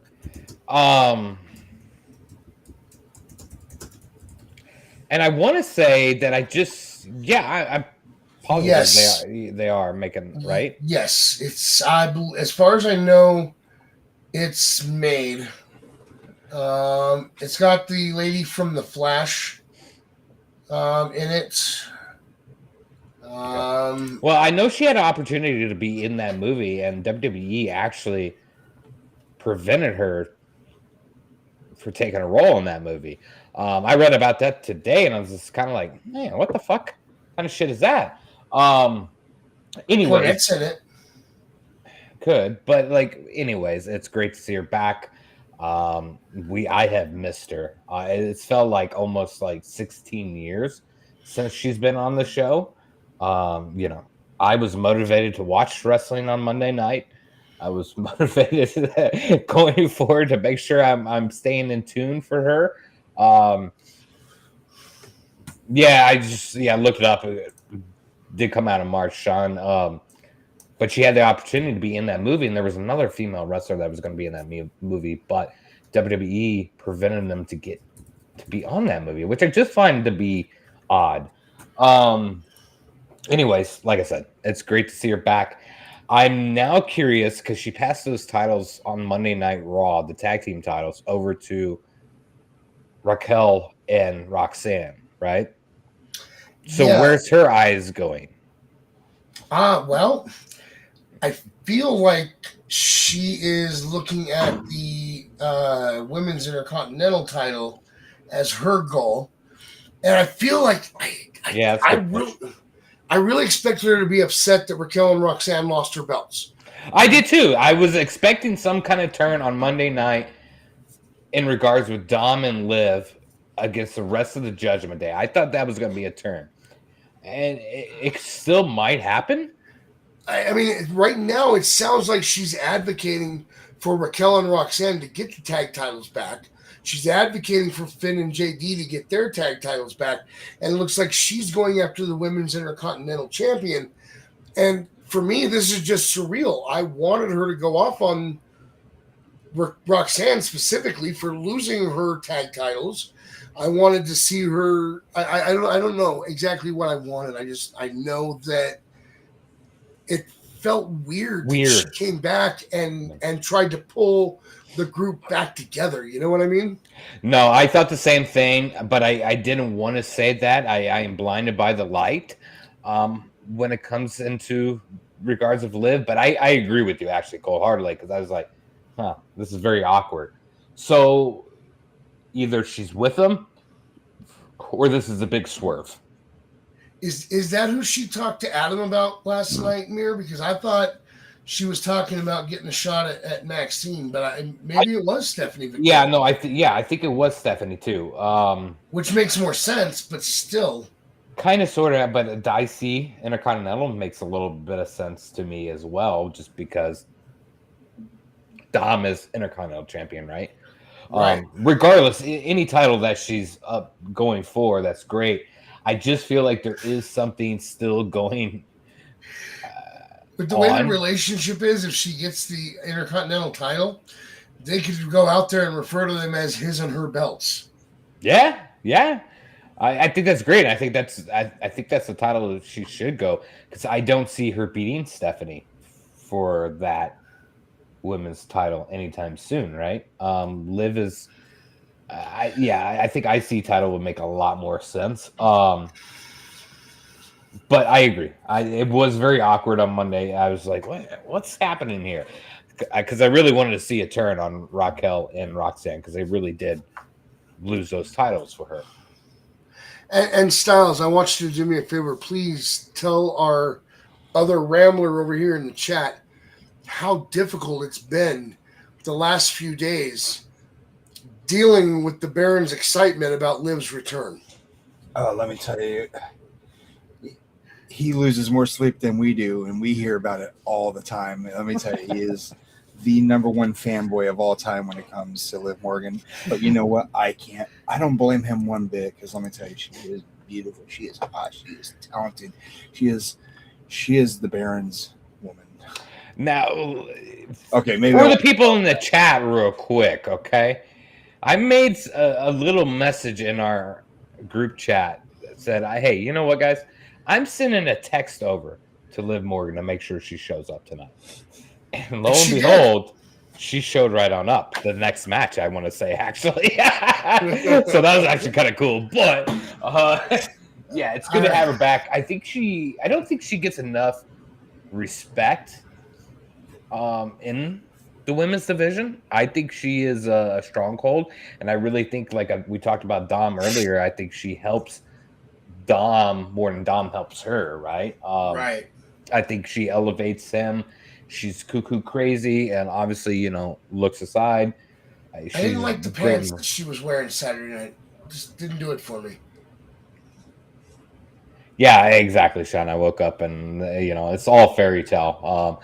The life I live in my brain is the life I live, and it's great life. But yeah, all right, guys. Well, I'm glad she's back. Up next, I got some more fallout from War Games. This article comes to us from Ringside News. Nikki Bella addresses her future after WWE Survivor Series loss to Stephanie McCare. Now, if you're like me and you heard that as the title, you were probably thinking, oh, maybe she realized that this isn't the place for her. Nope. Nikki Bella may have come up short at WWE Survivor Series War Games, but she's not backing out. And you know what? My apologies to Ant for that joke. I feel really bad. I know you're a fan of the Bellas. And she's already looking ahead. After falling to Stephanie McCare in a hard-fought battle for the Women's World Championship at Petco Park, Nikki addressed her loss in a backstage interview posted to WWE's official Instagram. Still feeling the sting of defeat, WWE Hall of Famer didn't sugarcoat it, but she made one thing clear. This is not the end of her comeback story. Of course you want to comment. You know what happened out there? I lost. But let me tell you something. This isn't the last of Nikki Bella. You got that? It's not the last. It was a heated match fueled by betrayal. Bella had turned on McCare weeks prior, attacking her after a title defense and demanding a championship shot. That tension exploded in San Diego, ironically Nikki's hometown, where she walked into enemy territory despite the zip code. Despite dominating early on, Bella lost control late in the match. McCare took her to the outside and hit a devastating devil's kiss on the announce table, followed by another inside the ring and a picture-perfect corkscrew moonsault to seal the win and retain her title. But even in defeat, Nikki Bella's words made one thing clear. Her story isn't over. But, is there any interest to see her with a title again, Stylez? I know you're going to jump to Nikki Bella. Yeah. No. I'm sorry. Besides looks, she's done for. There's nothing really left in her career to prove that she's women's championship material anymore. I mean, she can go out there and she can try to gun for the title, but her to win it and hold it, she'd just be another transitional champ. I think her time has been done for like the last. When did her career start? About around that time.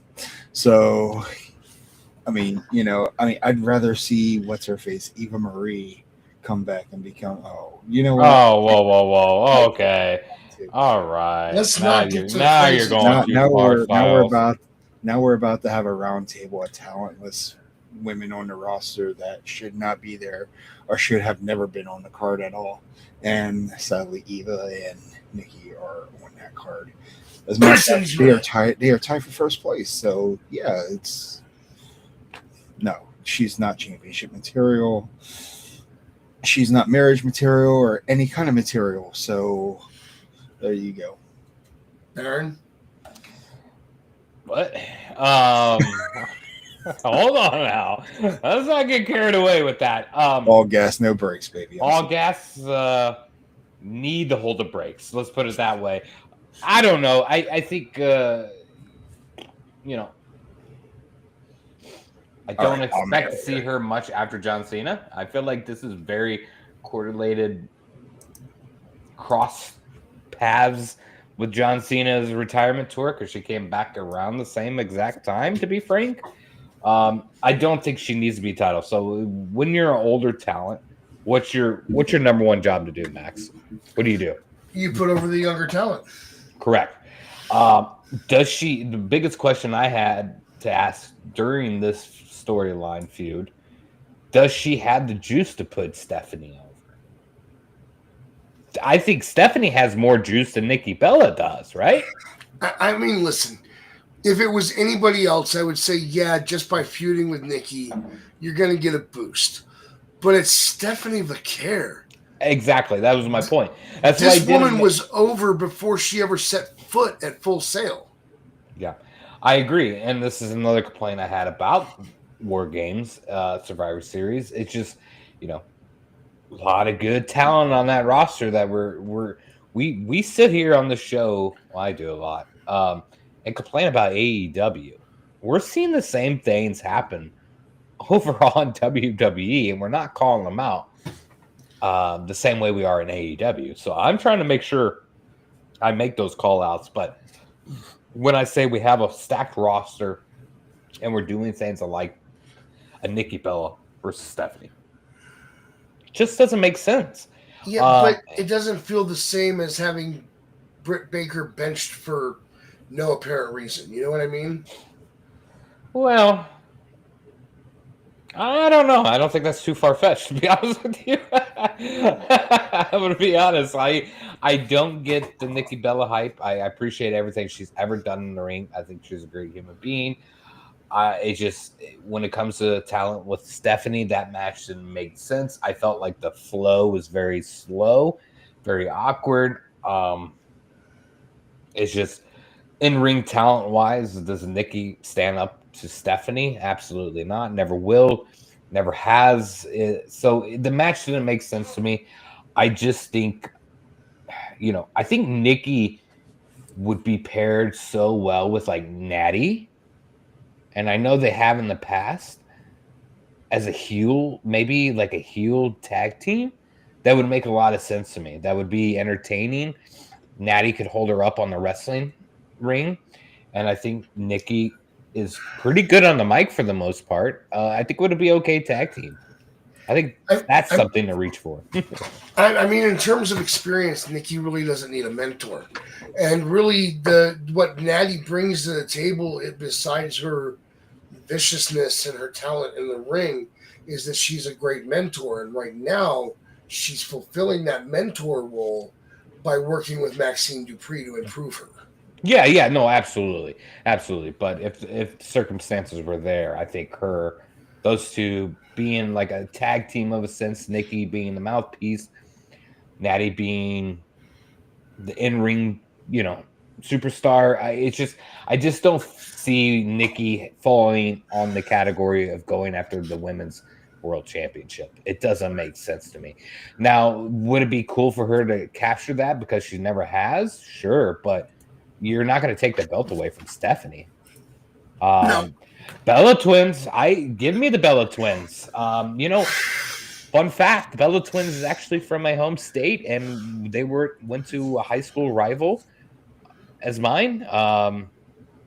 And we knew who the Bellas were at that point in time. So yeah, cool fact. All right, we got to talk about Paul Heyman. This story comes from Newsweek.com, so you know it's serious. WWE's Paul Heyman goes viral for shoving a fan after Survivor Series. This article is going to lead into an article about Jey Uso, and we are going to go into our Destroying Kayfabe segment at that point. WWE star Paul Heyman was a significant part of Saturday's Survivor Series War Games, where he represented a massive roster in the main event. However, he went right viral for what he did after the event, as cameras captured him in a surprising interaction involving a fan. The premium live event featured Heyman's team of Braun Breaker, Bronson Reed, Logan Paul, Drew McIntyre, and Brock Lesnar. They battled a team featuring World Heavyweight Champion CM Punk, Undisputed WWE Champion Cody Rhodes, the Usos, and Roman Reigns. It appeared the superior team might be the side with the champions, as each of the babyface stars connected on moves to put down Lesnar for a pinfall attempt. However, Logan made a huge save, and ultimately Braun connected with a spear and a pinfall on Punk. Yeah, Newsweek, you forgot about the Masked Man, but that's all right. I'll let it slide. That allowed the heel squad, with Heyman doing most of the speaking, to get an appearance on the Survivor Series War Games post-show on ESPN to discuss their win and what's next. Now, before I continue this article, I have to point this out. One of my favorite things at Survivor Series was that moment at the post-show. Of course, they started off asking him who the Masked Man was. And he's like, why do you got to assume I'm guilty? Why can't I be innocent? Maybe I don't know anything. Then later in the segment, Rosenberg asks Heyman, what is the future for your business relationship with Logan Paul? Heyman replies, that's a very interesting question. I don't know who the Masked Man was. And Rosenberg says that was a separate question. That's not what I asked. And Heyman said, oh, it wasn't? Ask your question again. And Rosenberg says, okay, this relationship that you have with Logan Paul, is it going to be a permanent business or relationship going forward? And Heyman looks at him and says, that's an interesting question. I don't know who the Masked Man was. Amazing moment for me from Paul Heyman. I loved it. Anyway, back to the article. However, something else didn't get on the ESPN app's coverage. A fan-captured video from after the event has since circulated online, with other fans sharing their thoughts about what happened. A video clip shows Heyman walking through a crowd of people with Logan Paul and Bronson Reed a few steps behind him. There are also police and security guards helping them get through the crowd to the stage for the post-show. A young fan suddenly emerges from the crowd and puts his hands on Heyman's chest and suit, prompting Heyman to shove the fan away. Others nearby step in to hold the fans and crowd back as Heyman keeps walking. Some of y'all defend fans for getting too close, but the moment a wrestler reacts, suddenly it's unprofessional. Pick a side because safety ain't optional, one ex-commenter said. Heyman is staying in character. The kid will be fine, another ex-commenter said. A heel doing heelish things. Fair play to Heyman, someone wrote in support of Heyman. Most commenters seem to support Heyman's reaction to the fan putting their hands on him. Things can get a bit too close for comfort and dangerous due to WWE talent's proximity to fans at various events. It's actually not the first time moments involving fans rushing or touching performers have gone viral. There have been infamous fan interactions involving Seth Rollins, Bret the Hitman Hart, and CM Punk, in which either the fans retaliated against or were quickly taken down by nearby security and WWE personnel. From Fightful, Jey Uso says, if you see me in public, please don't walk up and poke me or touch me. Jey Uso lets fans know not to touch him if they see him in public, even if it's a poke. Professional wrestlers publicly coming out with statements to let fans know they have crossed lines is common, to say the least, in 2025, with wrestlers such as CM Punk and Rhea Ripley letting fans know they had crossed said lines. In a new Instagram story on Sunday evening, Jey Uso would note to fans that if they see him in public, They should not walk up to him and touch or poke him randomly, letting said fans know they are invading his personal space and noting it happens about 38 times a day for the former WWE World Heavyweight Champion. You ain't got nothing to worry about. Nobody's fucking going up to Jey Uso. I'm so sick of this fucking Jey Uso shit. Like, Okay. nobody cares. Okay. I'm gonna go up to him and yeet. Now, here's the thing. And this happens to celebrities all the time. And I guarantee you that even though you're not as big of a fan of him, the Uso fans out there have walked up and they have put their hands on him. And I get it. They want to, they want to interact with him. They want to have a moment with him. But, and this is going to be a destroying kayfabe thing here in just a moment. God damn it. But I got a hot topic here. I'll let you get something in on it. But you can't just walk up and touch people and have it be okay, right, Stylez? Oh, absolutely not. Nothing's okay when it comes to things like that. Like you said in reading that article, how many incidents have we had in the in the last 5-10 years where, as a matter of fact, this goes back to the late 90s, early 2000s. I mean, what was that Germany tour where the fan jumped in the ring between Austin Stone Cold, the Austin Triple H match, and what happened? All three men, Austin, Triple H, and the ref got their hands on the guy. Now, post Survivor Series, this kid comes up and he literally, without consent, goes up and wraps his arms around. I get it, he's a heel being a heel. That's exactly what you're supposed to do. And you said it best. Fans shouldn't be touching their favorite superstars, like managers, whatever. But as soon as a WWE superstar or manager does something like that, they completely become unhinged. It's like, pick a side. And at this point in time, I'm on Heyman's side. Fans should not be going up unless they require permission. Now, we don't know if this is a work shoot, whatever, or if this is a legitimate issue. But if Heyman was on TV on Monday night, then it's nothing to be concerned about from over the weekend. I mean, if anything, the kid gets to go backstage, meet up with him, handshake, autographs, merchandise. Here's tickets to the next Raw that's in this location or somewhere nearby, and enjoy yourself. Anything to avoid some kind of civil lawsuit against the WWE.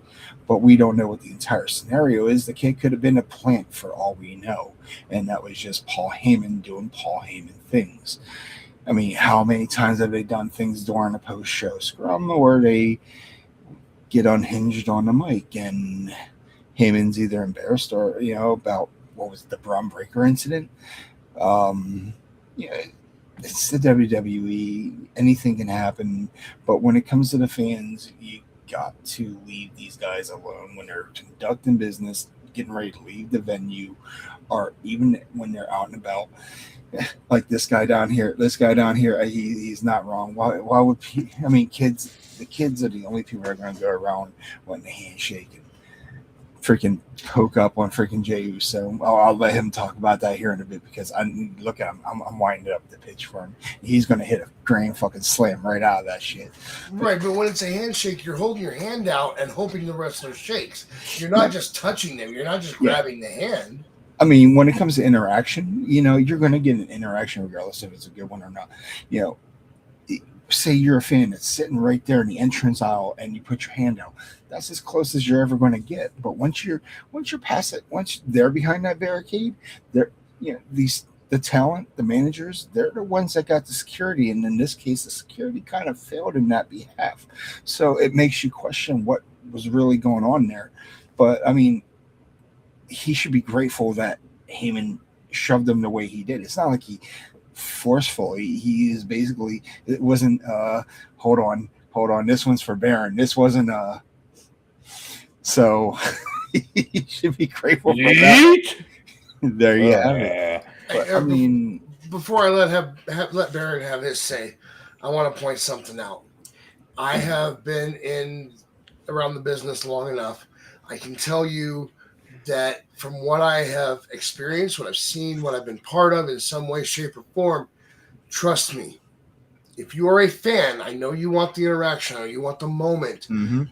And I know that out in public, they're not really allowed to react the same.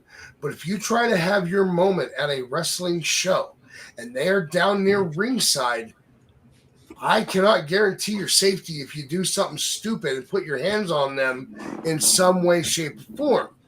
In public, you got a better shot because they're not at the ring. So it's not like the police are, well, you screwed up. You knew what he was about to do, and you put your hands on him, so he did it to you instead. Just don't do it. Baron? Yeah, I do not consent, nor could, agree upon anyone and any celebrity. We're not just talking wrestling. Hassle celebrities like that. However, this is their role. They are part of entertainment. Celebrities are celebrities. And as much as I hate to say this, because I don't agree with it, it comes with the territory. It absolutely does. And without question, there's no way about that. Now, I don't agree with any stalking. I don't agree with any touching of another human being unconsently, right?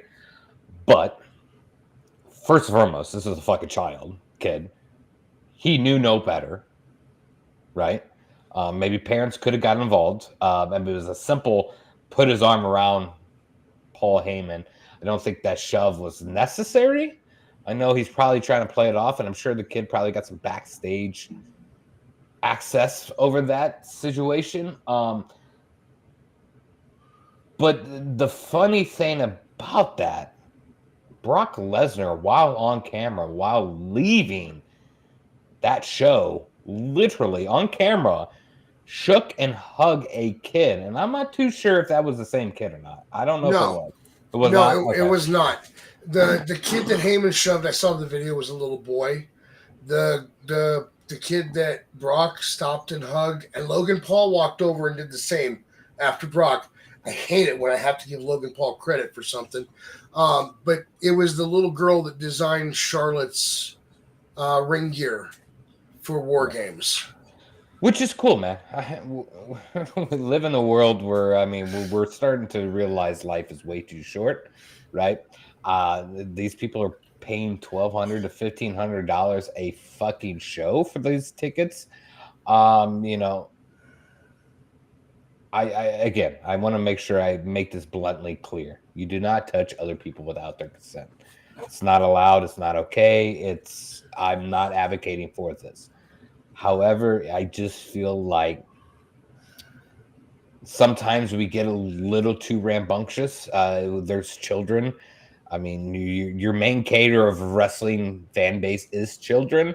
They like to be involved. They don't know what's best. I mean, this is a good teaching moment for the parents, or even WWE if they wanted to. I don't believe a shove is ever necessary. I don't believe turning around and punching a fan is ever necessary either while you're in the midst of the crowd. As much as it is a WWE show, you're in the crowd.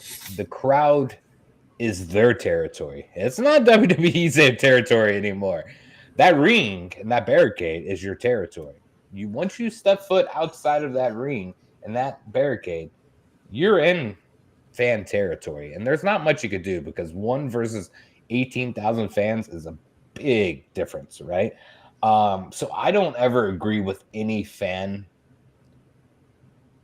being pushed or punched or anything along those lines. I do agree, never touch anybody without consent. It is a child. It's a heelish move to push them away. Hopefully the child got some free merch and some autographs and cool shit like that. But I don't agree upon the stance of Jey Uso saying, stay away from me outside of wrestling. Nobody fucking cares about this guy. That shit was so fucking stupid. 25-year-old me wants that back. All he said was, don't touch me or poke me if you see me in public. Yeah, nobody's going to. Yeah, it is very fair, but nobody's really going to go up to you. I don't believe the Usos gravitate a great message for wrestling fans with their outside things that they get involved with. And I'll leave it at that. I don't think this is a great I don't think they're great people to model themselves as wrestling people. I think they have a lot of stupid shit that they need to internally deal with. And I don't think too many people are going to go to them on the street because tell me, I'm a huge wrestling fan. I'm not going to. But nonetheless, I think I agree. Never ever touch anyone without consent. Don't push his child either. It doesn't know any better. All right, guys, we are going to talk very briefly about the tournament. Final four was LA Knight versus Jey Uso and Solo Sikoa versus Gunther. They had their matches last night, and now our finals are this coming Friday. Gunther versus LA Knight.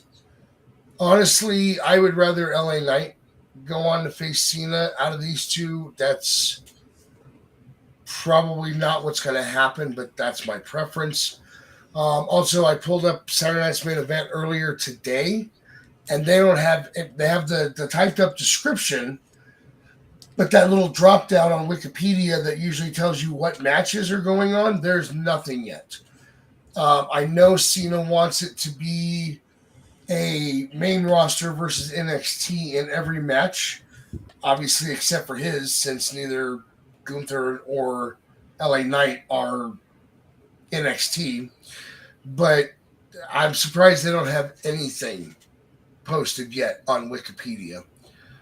I do want to share a story about Mark Henry and his thoughts on the tournament. This comes from Fightful.com.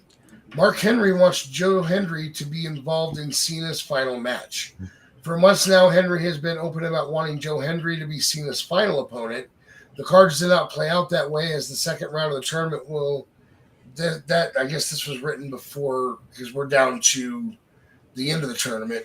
But speaking with TMZ's Inside the Ring podcast, Mark Henry proposed a different solution, saying that Henry should come to the ring and lay down for Cena after his final match. Even if it was Gunther, I'd be satisfied, but then I would still want dessert. I would want Joe Hendry to come out and say, I didn't make it in the tournament, but before you leave, I want you to allow me the privilege of being in the ring with you. When Joe Hendry gets in the ring, you would think that John would be like, listen, man, I'm done. I just had my last match. John is a soldier, and I would have Joe Hendry say, John, I don't want to fight you. I wanted to have a match with you because I wanted to do this and have Joe Hendry lay down on his back and tell John Cena to cover me, so I had a match with you, and you beat me on my record. Continuing on, Henry stressed the importance of creating emotional moments in wrestling. When you do things that are emotional and you do things that the heartstrings to be pulled, that's how you make it in wrestling. You have to emotionally affect people. It's not about being in tight clothes and turning flips. It's the storytelling. That's what I hope they do. I hope they do something where not just one person is affected by John Cena, but multiple. I wanted Henry to be the last opponent myself. I have talked about it ever since they actually before they announced the tournament. I was saying Joe Hendry should be his final opponent. I mean, do you agree with Mark Henry at all on this, that Hendry should come out and lay down for him, Baron? Not at all, man. Not at all. I love what Joe Hendry's doing. I think it's great. I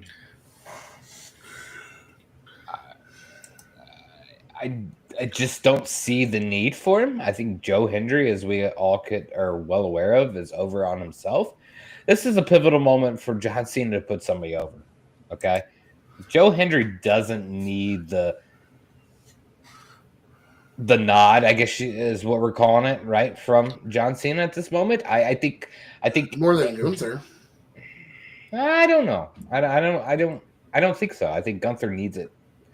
I'll give you my opinion on that, the final match too, but I don't know. I don't think Joe Hendry needs to be introduced into every single storyline like the fucking social media warriors want him to be. It's not needed, and it's just not that interesting. It's we're starting to get to a point where it's the Jey Uso Yeet movement with Joe Hendry in WWE that I am, it's just a theme song at this point, right? I called this ages ago about Jey Uso, and everybody dogged me on the show about it, and I'm starting to notice people's opinion in wrestling is starting to change about Uso, and I see that happening with Hendry as well down the road. But no, I do not agree with Mark Hendry, and I don't agree with 90% of his opinions. Stylez? we just drifted off way out there on that one. If we're talking about the whole LA Knight and Gunther, I ain't worried about. Specifically, we're talking about what Mark Henry said about Joe Hendry should come out and lay down for Cena. Okay. So, I mean, it'd be great. I'll be honest. I'm a fan. I mean, I want to see him do big things and good things in the WWE. But I think that ship has totally sailed now because, well, now we got Gunther versus LA Knight, and winner goes for Cena in his final match. Now, if that match ends up becoming a no contest, then they have to find a brand new competitor to wrap up the Cena farewell. And if it were, say, Cyber Monday, you could do a vote on WWE.com on who you'd want to be, and then they'd have 3 names and a mystery name. And you get to pick that mystery name, and out of nowhere, it's already set up for Joe Hendry, even though no one knows who it's going to be. But he'd be the biggest demanded regardless, because his dream match was to go against John Cena. And with this being his last match, something like that would actually have to count and mean something. So, yeah. But at this point in time, I mean, this whole entire tournament has been in complete limbo. And now with, say, Sheamus being hurt and being written off, he'll never get his chance to face Cena one final time. Although they put on some banger matches back in the day. I mean, as a matter of fact, when Sheamus debuted on the main roster, it was one of his major feuds when he started. And thanks to John Cena, Sheamus became a world champion during a tables match.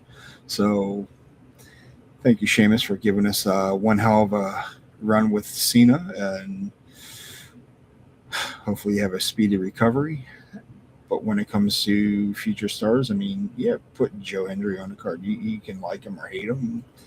But in the end, I mean, yeah, he's another Yeet movement. I just like him a whole lot more than saying Yeet. But, of course, every time you say his name, then you're stuck with the whole theme song pop-up. And it does tend to burn out after a bit. I mean, I think his viral wave of being liked a lot is slowly fading away now. And with him being on both TNA and NXT doing wonderful things, it's just... I think he's too widespread now to where everyone's used to him, and when he does show up, it's more of a mild pop than it is a major. So, but I would like to see him and Cena run one time together. Yeah. All right, guys. Up next, we are going to go from the desk of Max Magius. This story comes from Pro Wrestling News Hub. CM Punk calls John Cena the Wayne Gretzky of wrestling ahead of his final match. The wrestling world is witnessing something truly special as John Cena prepares for his final match next month. In a recent interview, CM Punk delivered perhaps the highest praise imaginable for his former rival, drawing a comparison to hockey's greatest legend that speaks volume about Cena's impact on sports entertainment. During his appearance on Up and Adams, the Second City State didn't hold back when discussing Cena's legendary career. Punk's comparison to Wayne Gretzky wasn't made lightly. He's positioning Cena as wrestling's equivalent to the Great One himself. Cena is, I think our Wayne Gretzky. I've been saying somebody who's just kind of held it down for a very, very long time. And for him to wrap it up, I think, is like watching him exit with such style and grace and dignity. It's been a real treat. The significance of this comparison cannot be understated. Gretzky revolutionized hockey and maintained unprecedented dominance throughout his career, exactly what many would argue Cena accomplished in professional wrestling over his 2-decade run. Punk highlighted something wrestling fans often take for granted, the opportunity to witness a legend's final chapter unfold in real time. Unlike many athletes who retire due to injury or declining performance, Cena is choosing his exit on his own terms. We don't often get to say goodbye in real time to our sports heroes, so this is one time we can. This controlled farewell allows fans to properly appreciate what Cena has meant to the industry. It's a luxury rarely afforded in professional wrestling, where careers often end abruptly due to the physical demands of the business. Speaking from experience, Punk emphasized the brutal reality of professional wrestling's physical demands. He drew parallels between wrestling and the NFL, noting how quickly everything can change with one wrong move or just devastating injury. Especially with how physical this is, how physical NFL is, everything, every game, every match is fleeting. It can end like that, so you know he's leaving with his health. Punk's own career trajectory serves as a perfect example of this unpredictability. His departure from WWE in 2014 and subsequent return in 2023 demonstrates how quickly circumstances can shift in this demanding profession. Wayne Gretzky earned his Great One moniker through unparalleled dominance, leadership, and cultural impact that transcended hockey itself. His statistics remain virtually untouchable decades after retirement, and his influence shaped an entire generation of players. Cena's career mirrors this trajectory in professional wrestling. His 17-time world championship reigns, mainstream crossover success, and role as WWE's top ambassador for over a decade established him as wrestling's equivalent to Gretzky's hockey legacy. The comparison also extends to the respective approaches to their crafts. Both maintained elite performance levels while serving as exemplary representatives of their sports. Cena's farewell match at Saturday night's main event on December 13th at Washington, D.C.'s Capital One Arena represents the end of an era. The event carries massive significance as it marks the conclusion of one of wrestling's most successful careers. WWE has positioned this match as a historic moment, and rightfully so. Cena's departure leaves a void that may never be fully filled, much like Gretzky's retirement impacted hockey for years to come. As we prepare to witness the wrestling history unfold at Capital One Arena, Punk's comparison rings truer than ever.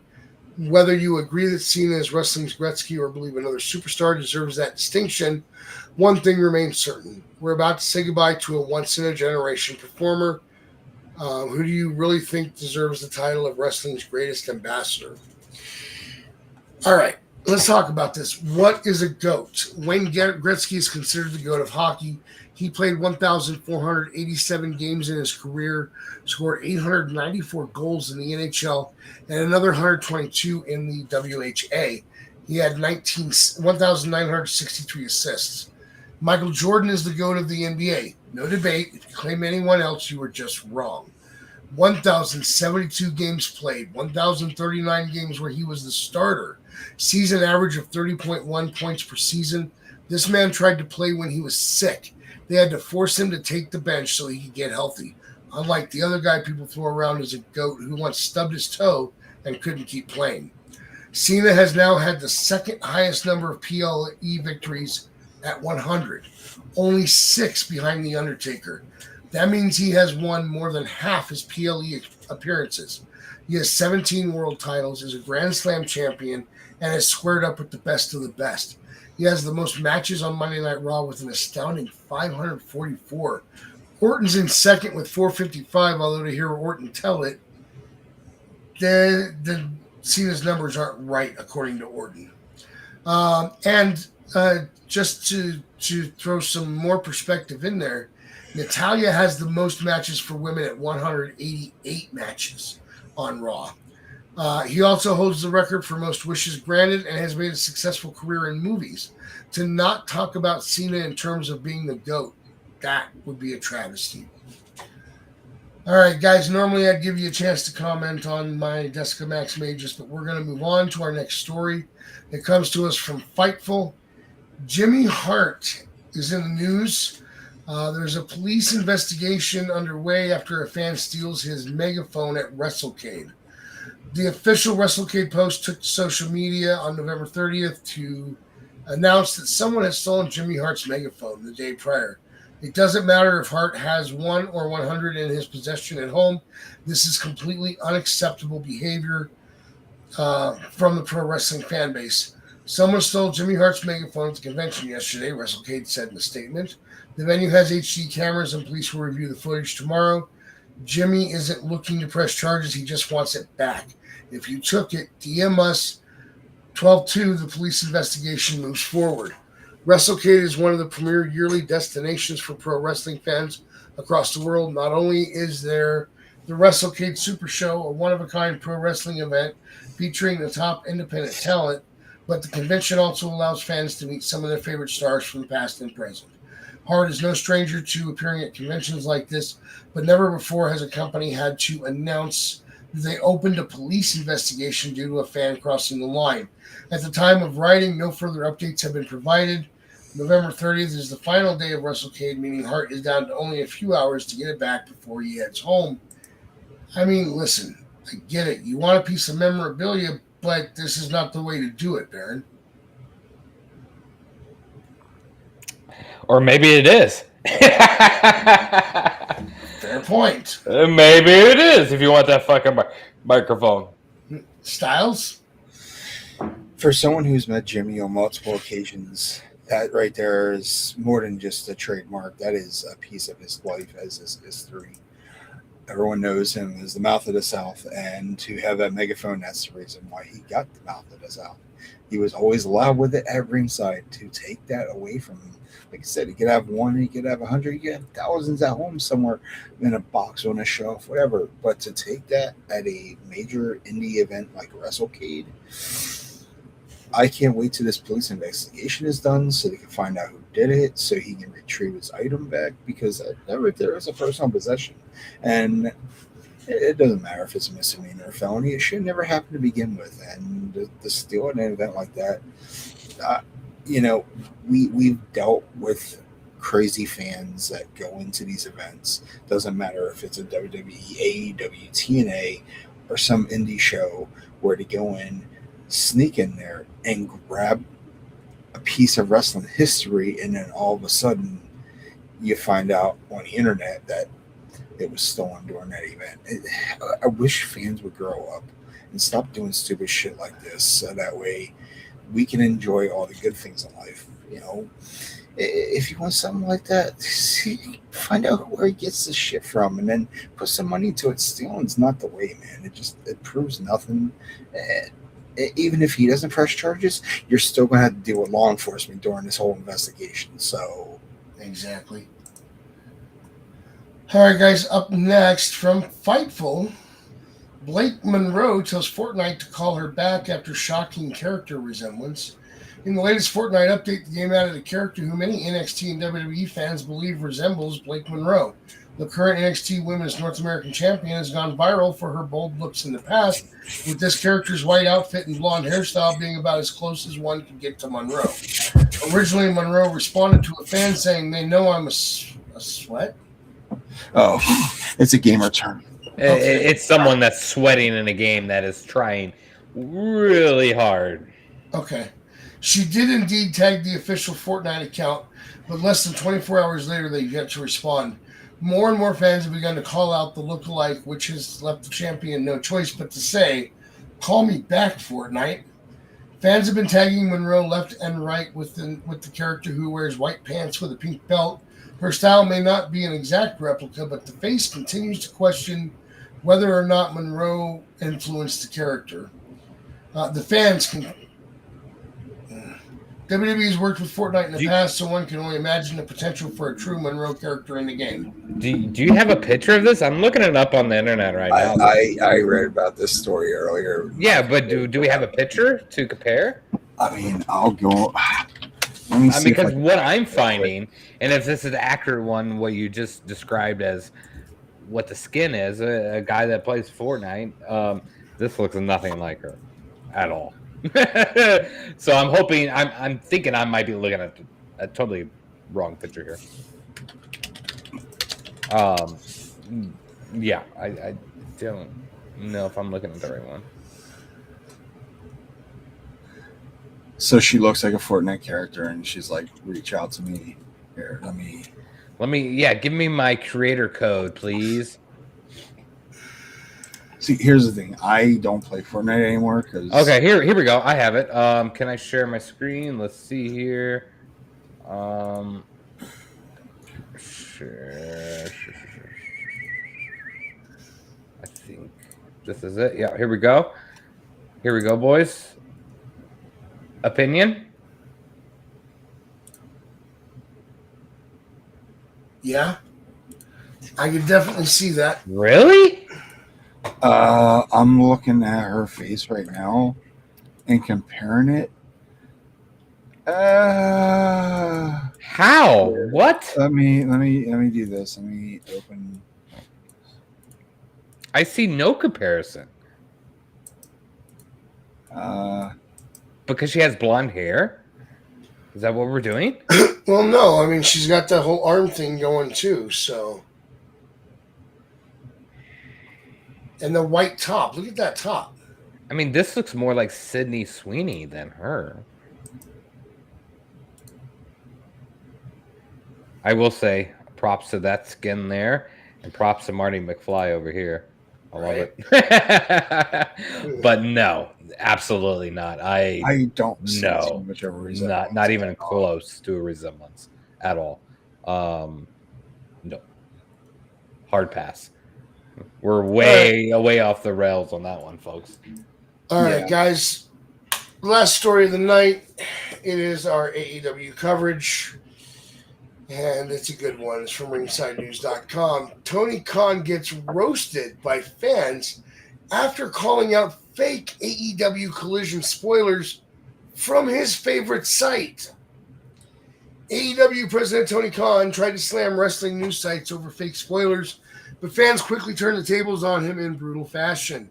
After the November 26, 2025 edition of AEW Dynamite, matches were taped for a special Thanksgiving night episode of Collision. Spoilers for the tapings appeared online before the show aired, but the details turned out to be wrong. Tony Khan jumped on Twitter to call out the outlets for getting the information wrong, but in doing so, he ended up exposing that the bogus reports came from none other than the Wrestling Observer, a site Khan has previously praised and supported for years. Khan, who has often bragged about being a longtime member of the Observer community and has been spotted hanging out with editor Dave Meltzer in the past, posted, "It's apparent that those AEW Collision spoilers about tonight's show were fake news. It's just my opinion. I think it's an example of why I don't believe every rumor I see online. How can top sites get multiple match results wrong, posting spoilers as news on a network TV show? By the way, I thought that the Thanksgiving AEW Collision show tonight was one of the best episodes this year." The irony of Tony's favorite site posting the fake spoilers didn't go unnoticed. One fan responded sarcastically by questioning whether they should now stop listening to Meltzer altogether, writing, "So then I should stop believing Dave Meltzer? I appreciate you encouraging this, Tony. I think a big issue in the wrestling community, especially online, is we let too many people who spread misinformation, such as Dave Meltzer, dictate whether or not we watch the shows. From this day on, I won't listen to Dave Meltzer because of your advice here."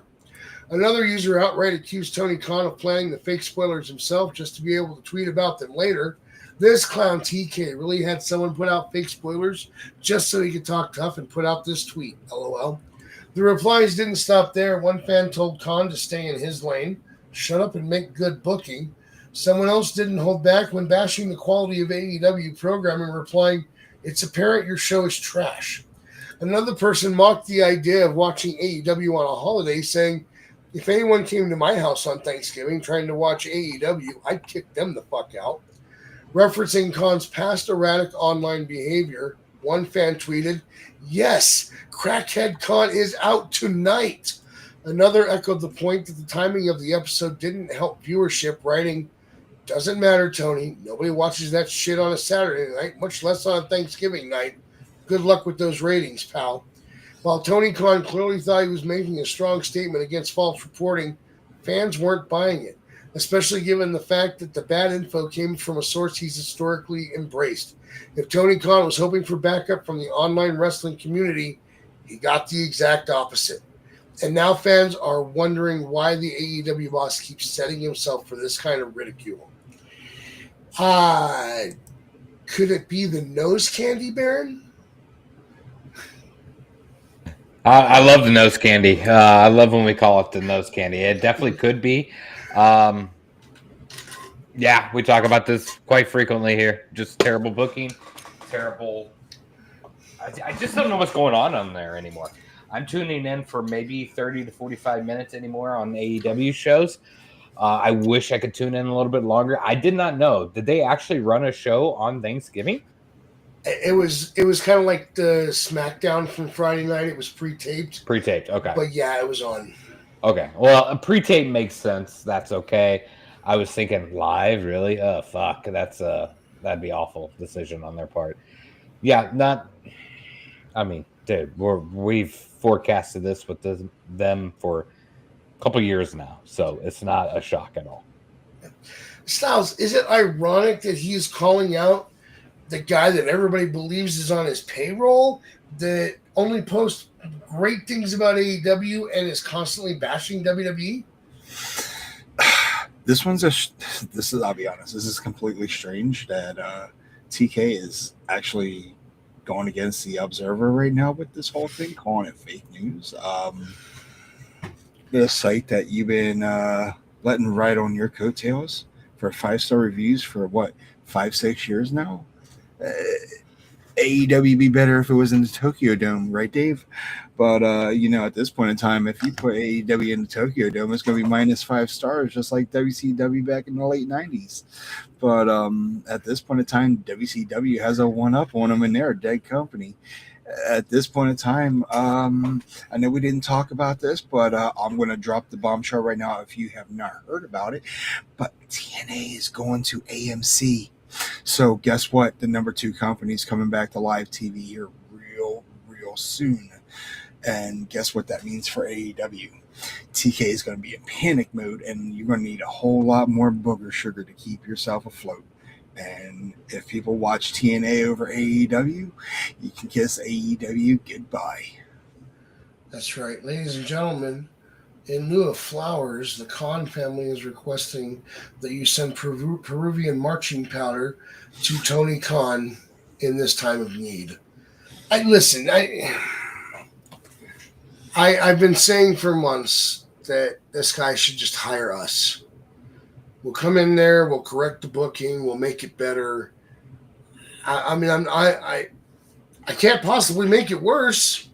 Right? Come on. I mean, at this point in time, from the content I see on YouTube, because I stopped watching AEW as a whole. What was that fish tank incident on the one AEW pay-per-view? Between that and freaking Darby Allin going through sugar glass tables and getting slammed onto the freaking ring apron and exploding ring. Okay? No, I'm still not over that bullshit. Oh, you talking, what was that, Revolution or whatever? Whatever. There was Eddie. What's his name? The AEW death match. Yeah. Hey, listen. I at the end of the day, I think it's hilarious that it was Meltzer that he called out of all people, but hey. All right, guys, it's late. We're gonna call it a night. Yeah. It's bedtime. Yeah. If you stuck with us this long, because I know we went a little long tonight, thank you. It's all right. I got to take a nap before the show, so yeah, that's really why we were late. Just so you know, it wasn't me this time. But listen, if you stuck around this long, we appreciate you. Thank you for all you do. If you're listening to this on a replay, please think about liking and sharing. If you want to follow us on our social media, Stylez doesn't have Twitter anymore, so good luck finding him.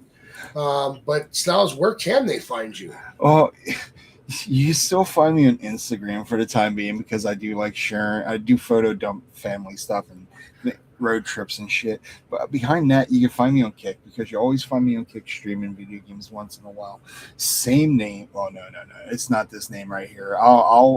It's deactivated Stylez, but I'll put it on the show for next week when we're back on here talking more wrestling and other cool shit. So keep things going from there. All right, Baron, how can they find you? You can't ever find me because nobody adds me. But if you do want to, you can find me on the Twitter at Scumbag Jordan with 3 N's. All right, you can find me at Max Majors. You can find my other podcast at R Shots Podcast. You can listen to it anywhere you listen to podcasts. You can find or go to random-shots.net. Follow the podcast Twitter page. That's where Dizzy usually posts from. So if you're missing Dizzy, reach out there at the Ramblers Pod. And if you're not part of the Discord, just reach out. We'll get you in there. Thank you for another great show. We will see you guys next week. You have a wonderful night, and please watch some wrestling for once. See ya. Thanks for tuning in to Ramblers Unleashed. Follow the show on social media, subscribe to our YouTube channel, and click the bell icon for notifications of upcoming episodes.